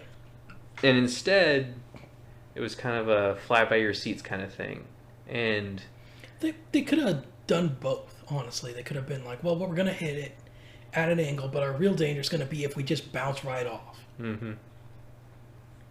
And so they had to correct it that way, but then you also have the fly-by-your-seat of, are they going to bounce right off? Like, the Millennium Falcon is in flames as it enters. He's just here to get Rey. Yeah. He has no other motivation. Yep. That has changed. I'll use the Force. That is exactly how the Force is going to work here in about 10 minutes. Yeah. Okay, so he's got to go turn off the shields. I'm assuming they have some sort of plan. 15 minutes.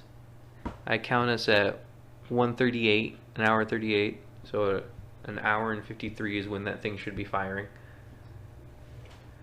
We're in trouble if we're going to actually... Oh, look! Scene number 3? It was just 4. Gosh. Maybe 5. Yeah, that seems pretty high.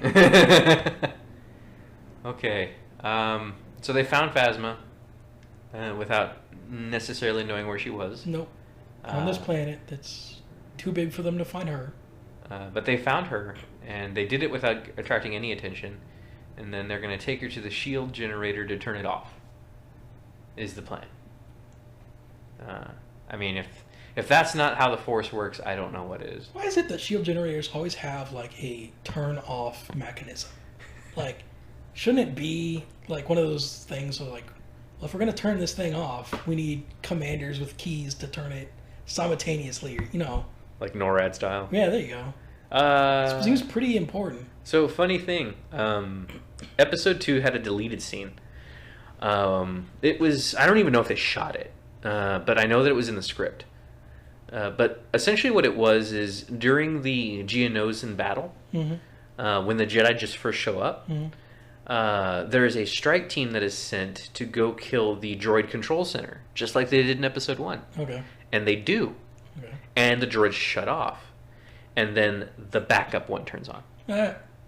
And you're like, oh, wow, that was kind of cool. Yeah, that was intelligent. They had to cut it for time, obviously. um, but that was kind of the first time I remember thinking to myself, I was like, oh, you know, that would have been a good idea. 2 of them. She can even do this from like this innocuous terminal. And she's going to go in the trash compactor. Mm-hmm. And I imagine she'll use her clearance to get out of it. And that'll be that. Her clearance was able to turn off that shield from some innocuous terminal. And this is weird to me because, again, it feels like they leave hyperspace willingly as opposed to they plot their course and went to it. Right. So that's going to be an adjustment for me as an old fogey Star Wars fan. I was definitely used to you had no choice but to go through your path. I mean, I know there was always that motion that the characters took in the original trilogy to leave hyperspace, but that always felt it was because there was a computer telling you, like, hey, you're there. Right. Like a self-driving car. Like, Yeah. you have 5 minutes or whatever to take control. And so they're going to fire their little things. Sure doesn't look like it's doing much. So Independence Day. And it feels dirty to say it. It feels really dirty to say it. I am not comfortable saying it. As long as there's light, they have hope, Nathan. Remember that. Ugh.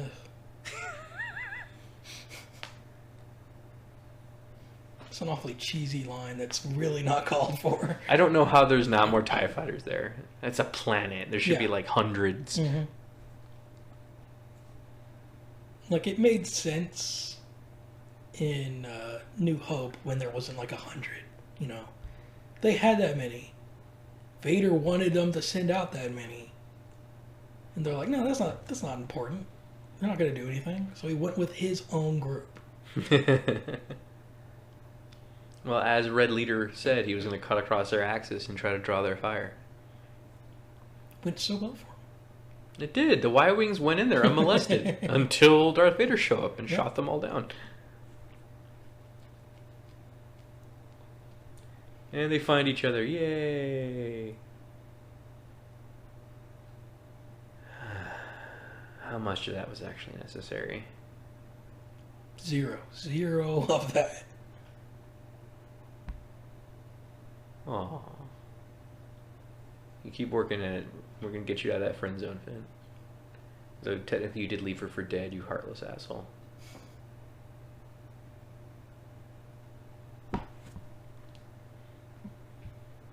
And now they use the BART system to travel around this planet at, I hope, what is near the speed of sound. At least.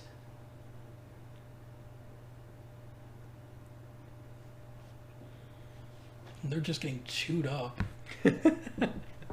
As well they should. Well, they didn't have any more. This is it. This is the resistance. Yeah, this is this tiny group of nobodies, basically. These 15 dudes. I'd like to think that they're highly trained, you know, like Poe was like, yeah. I like to think that Poe's really the only one that was trained.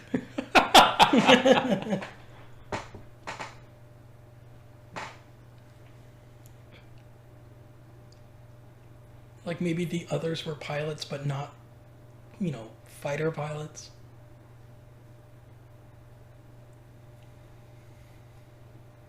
Get him, Han. Ugh. Yes, Chewie, your bowcaster's so powerful. We get it.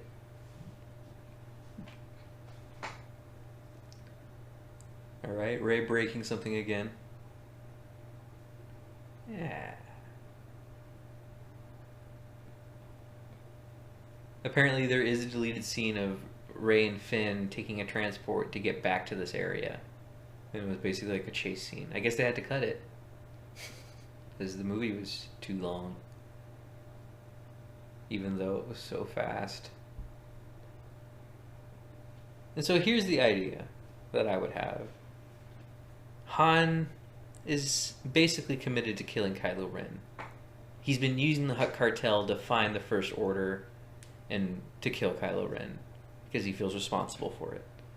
And he takes this mission probably with the intent to kill Kylo Ren, and Leia takes a shot at trying to talk him out.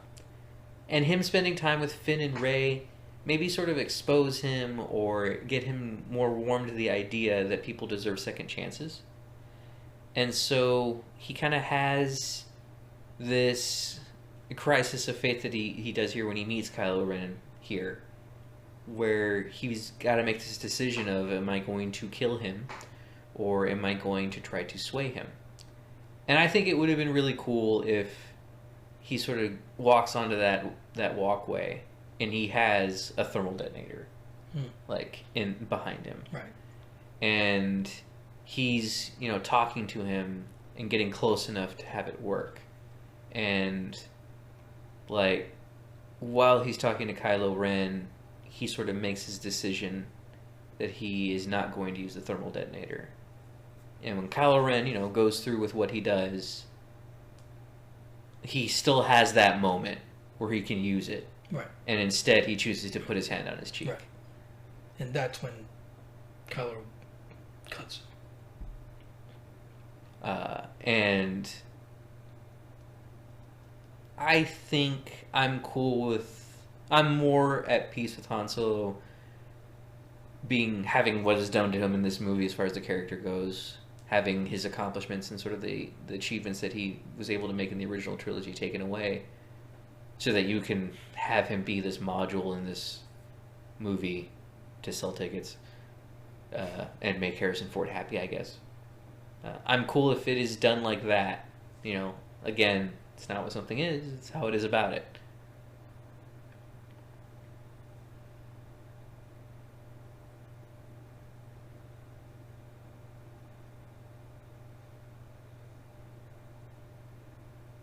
But for him to sort of decide not to kill him and to sort of be a father as opposed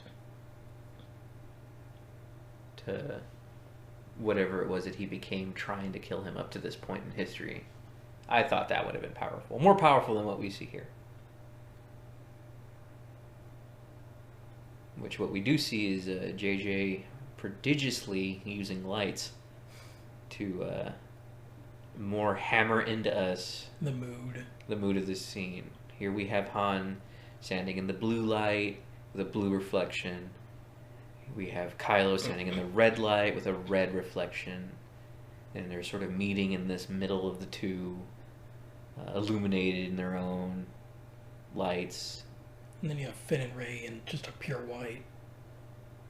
And then you have the light from the door shining down, like on these two to draw attention. Because, two people standing in the middle of a walkway surrounded by guys with guns isn't going to attract any attention.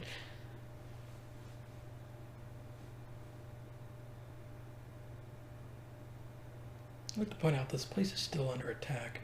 I really wish there was a strike team planting bombs somewhere else. Like right now. That'd be nice. You got Chewie doing it. Chewie's looking, man. It's true. Probably thinking back to... Literally nobody's doing anything.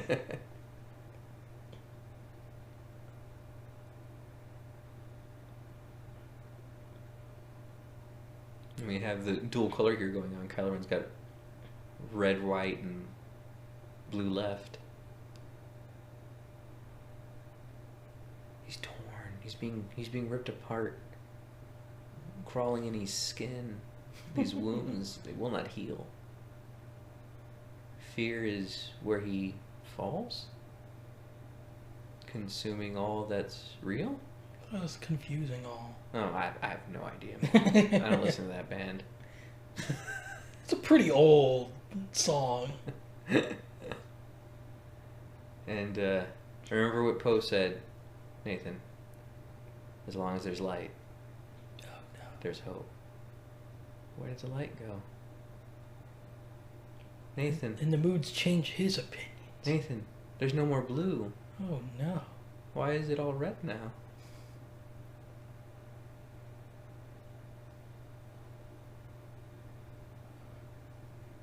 You can see Harrison smile. Oh, it's over. Finally. It's finally over. It'll never really be over, Harrison. Every every convenience store you go to, every time you get gas, every grocery store, you're gonna have to make the wife Callista go. See, and he has the thermal detonator, and he's like, nah. Okay. Bye. Whee! Into the blue. Into the ether. And Kylo feels good now. He's like, ah, cool. I'm finally evil. This movie was about me the whole time. Fuck. And you did it, Leia. You killed him. You probably just shot him. And then blown up the thing. Hit him again, Chewie. That's what I would have done. Stormtroopers, jeez. You have a life debt. Gun him down. Like a small dog. He's defenseless. Oh god. And these bombs do so much work. Yeah. Like, could have just needed about, I don't know, 3 or 4 more loads of them, and this thing probably would have fallen in on itself. Hell, like, why aren't the torpedoes that powerful? Because, man, didn't you learn from Armageddon? When something's inside and it blows up, you don't get to open a ketchup bottle ever in your life. I try to forget everything about Armageddon. Well, I wouldn't want you to close your eyes. Or fall asleep. And he's somehow ahead of them. The Force. It's not like he's injured or anything. Or he was way out of the way. You know, I hear some people justify that and be like, see, he's badass.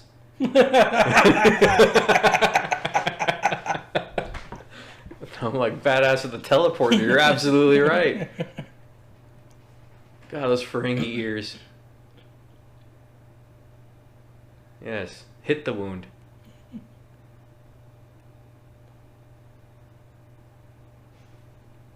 Aha! You didn't mind trick your way out of that one, did you, Ray? And so here he is, this posturing. He wants this lightsaber so bad, but he wants to get it in his own way. And he's so mad at Finn for being a traitor, even though he probably didn't really give him much thought up to this point in the movie. Yeah, there's no way you gave him much thought. It's all about the droid and the girl. The only guy that actually cared about him being a traitor was that stormtrooper.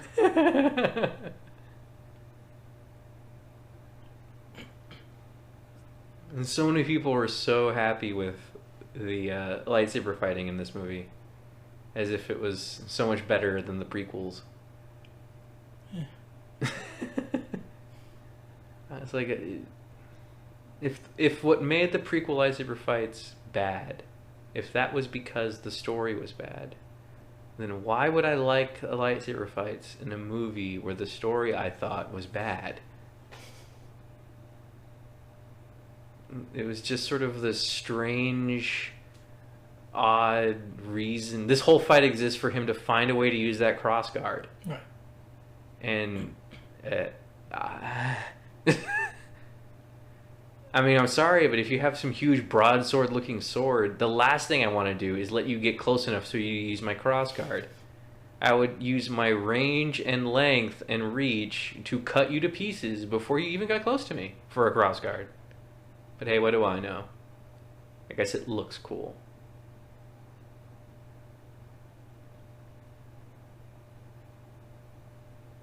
Okay, let's do this. I mean, she's probably done this better than anything else. Fight. I know it's well past time, I should have brought this up, but man, I wish she had worn something else throughout this movie. She's probably real cold right now. I think, by the way, we are past the 15-minute point. Oh, there's no way we're not. I think we're 16 minutes in, if I remember correctly. Now, keep in mind, for those keeping track at home, we did not at any point try to go over how much time it would have taken for them to travel from the different locations that they were at, like, say, finding Rey to this sector to anything like that. So it's just been pure time, 15 minutes. Runtime. In which case we were way past that. But, you know, here we have the repeat of the Death Star trench run. At this point, we're just checking the list, you know, just check marks. Death Star trench run, check. Proton torpedoes fired into area, gonna be check. Dogfight, check. Countdown till super weapon. Check. Nervous base, check. Yeah, get in there. TIE fighter that can't make the turn. Good thing Poe kept all those proton torpedoes handy. Because to me it looks like they're blowing up he's blowing up the little parts that got blown up by Han and Chewie and all them. So, yeah, strike team. Excuses, yeah.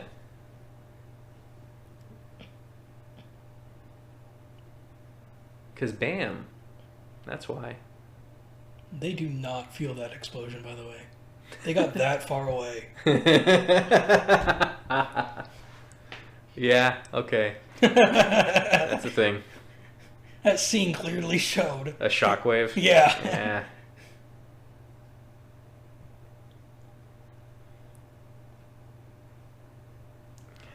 Come on. Could you at least let him stop moving vertical? Like, could you take some side steps or something? I mean, I'm not asking you to do backflips like Yoda. Christ, we don't need that. And I get to use my crossguard again. This is so cool.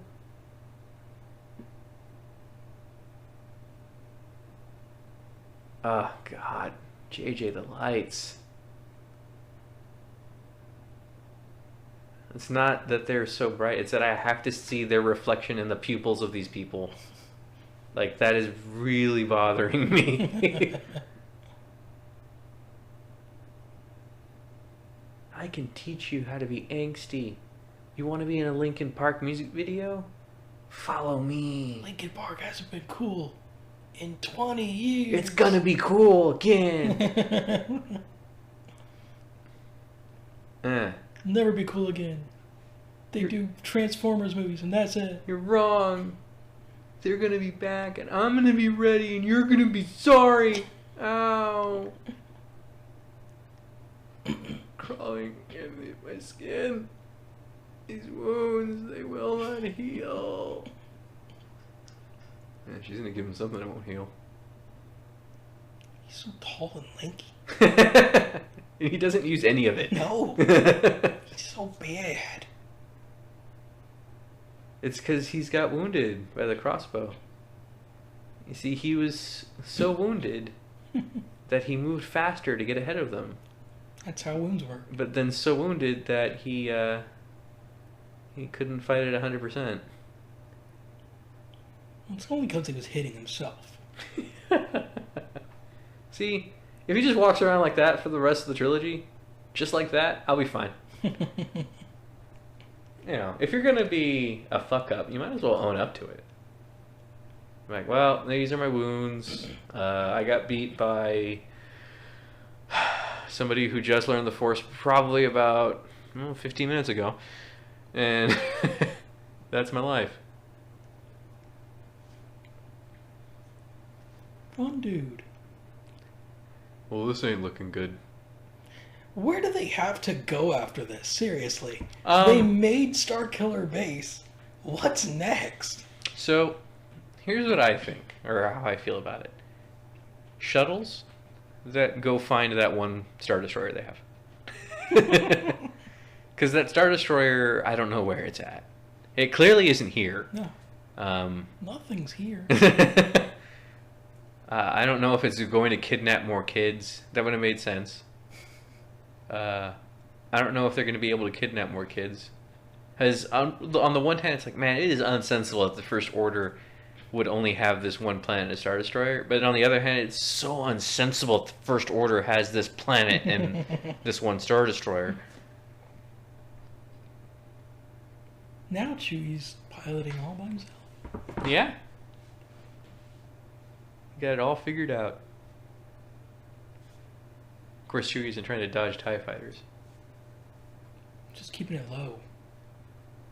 Low and slow. Get out of there. This whole planet. It's turning into Mustafar real quick. Alright, we did it. Guys, we don't know who they are. Good work.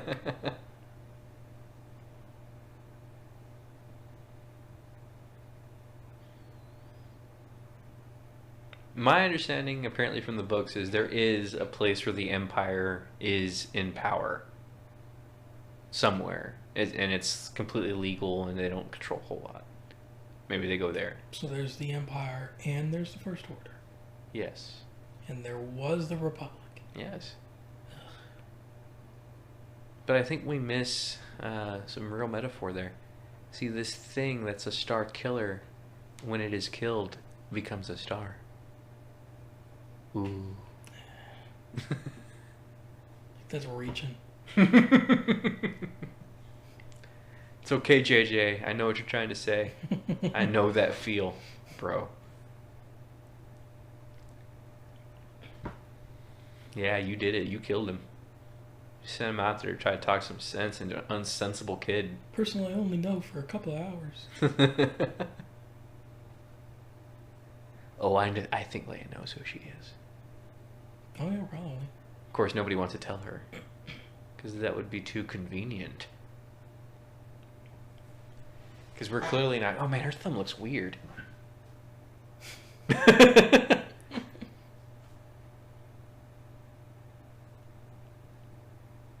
okay, Chewie. We'll be fine.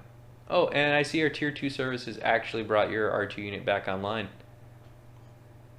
Oh, jeez, I'm sorry, I fell asleep. Well, sir, I'd like to ask you, is there anything else I might be able to help you with on this call?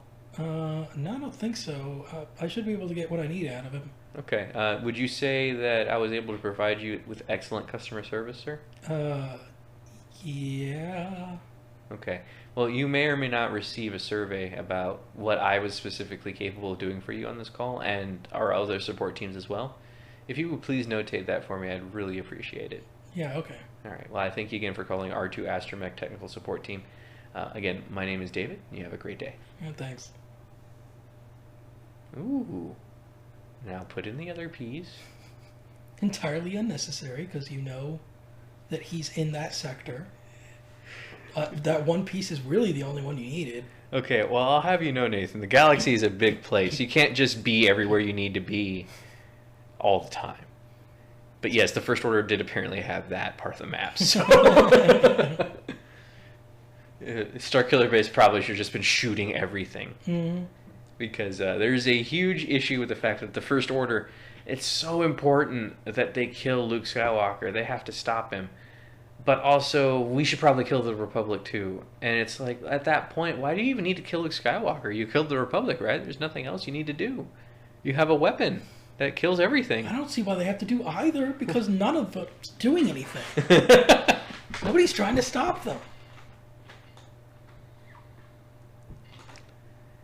But yeah, the First Order has sort of a crisis of mission. I mean, it's so imperative that they find Luke, but then... So... I'm so glad she's out of those robes. Fuck's sake, man. Those things get old. She's got a little Tusken Raider look to her. You didn't like it, huh? Dude, Tusken Raiders look kind of cool. Hmm. I think she's just really uncomfortable with full sleeves. That's gotta be it. And Chewie's on board. Yeah. Let's do this. And she's probably like, oh man, this is what it feels like to fly with a co-pilot. This is so much easier. I can shoot down a Death Star with this.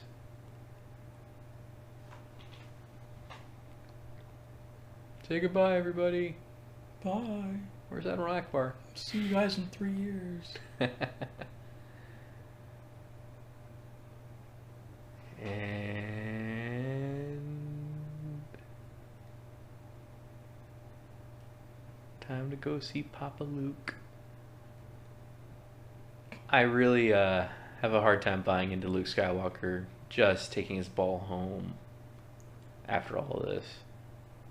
Like, we were talking about a person who had to fight his own father, stare down an emperor, fight the temptation of the dark side, save his friends, and I'm led to believe that Linkin Park fanboy basically makes Luke quit.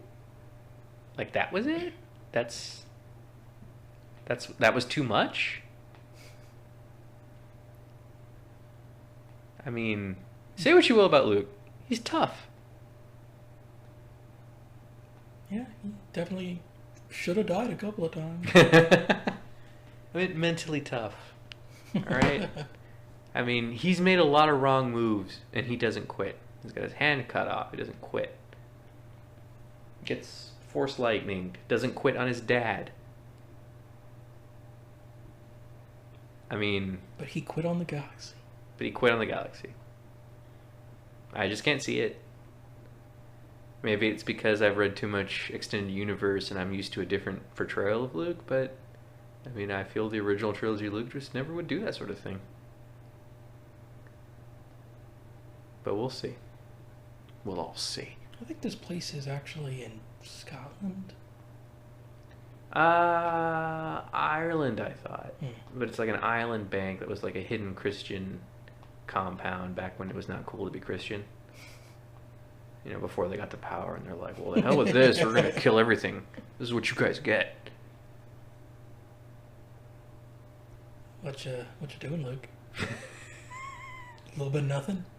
I don't know. Some people think he's standing next to a grave. I don't see it. Making excuses for the movie, are we? I think he's sitting next to some rocks and I think a piece of wood. More to the point, I have no actual belief that Luke would actually bury anything. Everything I've seen involving Luke and death, he just burns them. It's true. So there should just be like a pyre that's burned out, if anything. But sure, a grave, why not? Stand next to a grave. Whatever you need to tell yourself to make Luke make sense for deciding to, I'm out. This scene goes on for so long. Well, I mean, you don't pay Mark Hamill and not use him for an entire Then why movie. pay Mark Hamill? For fuck's sake. Yeah, it's a little twig. That's a brave. All right. Final thoughts. It's over, yay. This is the third time I've seen this movie. And man, that is too many. So what you're saying is you're really looking forward to episode 8. Man, I hope they fix what they got wrong in this. It should be easier. They shouldn't have to spend so much time bending over backwards to make old characters fit in. They should be able to just run with the new characters, which are fine. The new characters are fine. I think my takeaway from this movie is that pretty much all the new characters are on point. I'm completely comfortable with their actors and actresses. I'm completely comfortable with their characters being explored. I definitely want to see an arc in them. I really hope that I see some progress, as opposed to the acuteness that they sort of shown up to this point. There's a lot of potential still, but even what comes afterwards, though, will be tainted by this one. I can't deny it. I think while there were worse Star Wars movies, I somehow feel more disappointed by this one than any of the other ones. For me, this one got wrong some of the things that the prequels got right and vice versa. Like, the prequels got right the universe as a whole. Like, you got the feeling that everything was huge and diverse, as it should be. Whereas in this one, everything's just it's like a ship in a bottle. It's like, yeah, it's pretty to look at. It's self-contained, but in the end, it is contained. It is not as majestic as it should be. Yeah. I can agree with that. I don't understand some of the things they did to make things so quick. But looking back on it and some of the ways they made the movie, the original writer really wanted about 2 to 3 years to do something, and Disney needed this out. That Christmas. Because Disney, I'm sure, was just hemorrhaging money from all their Marvel. Oh, well, I think it might have been some form of timing with how they wanted it to be in step with Marvel, maybe. Like, we want this out before Infinity War sort of thought process. Or we want this out of step with an Avengers one. That way we break up our cowbell franchises to be every other year. That way we have a year of pretty good windfall. I mean, I'm not a CEO. I don't know. But it definitely felt that they for sure wanted this movie out when they did. And that meant that this movie had to be written within a certain amount of time. And because of that, it felt rushed, and the movie felt rushed. Right. But, we'll see. They've had more time to do the next one. Everything that I've heard about it so far seems weird, so we'll see where that goes. But overall, I'm happy this movie exists so that you and I can talk about it. Well, it's an interesting exercise, at the least. I can't wait till we do this again. I probably could, but okay. Well, not for this one. Okay. This is done. Promise. All right, guys. Well, that's the end of David and Nathan's The Force Trolls. Look for us again. We may find another way to do this. Thanks for listening. Bye.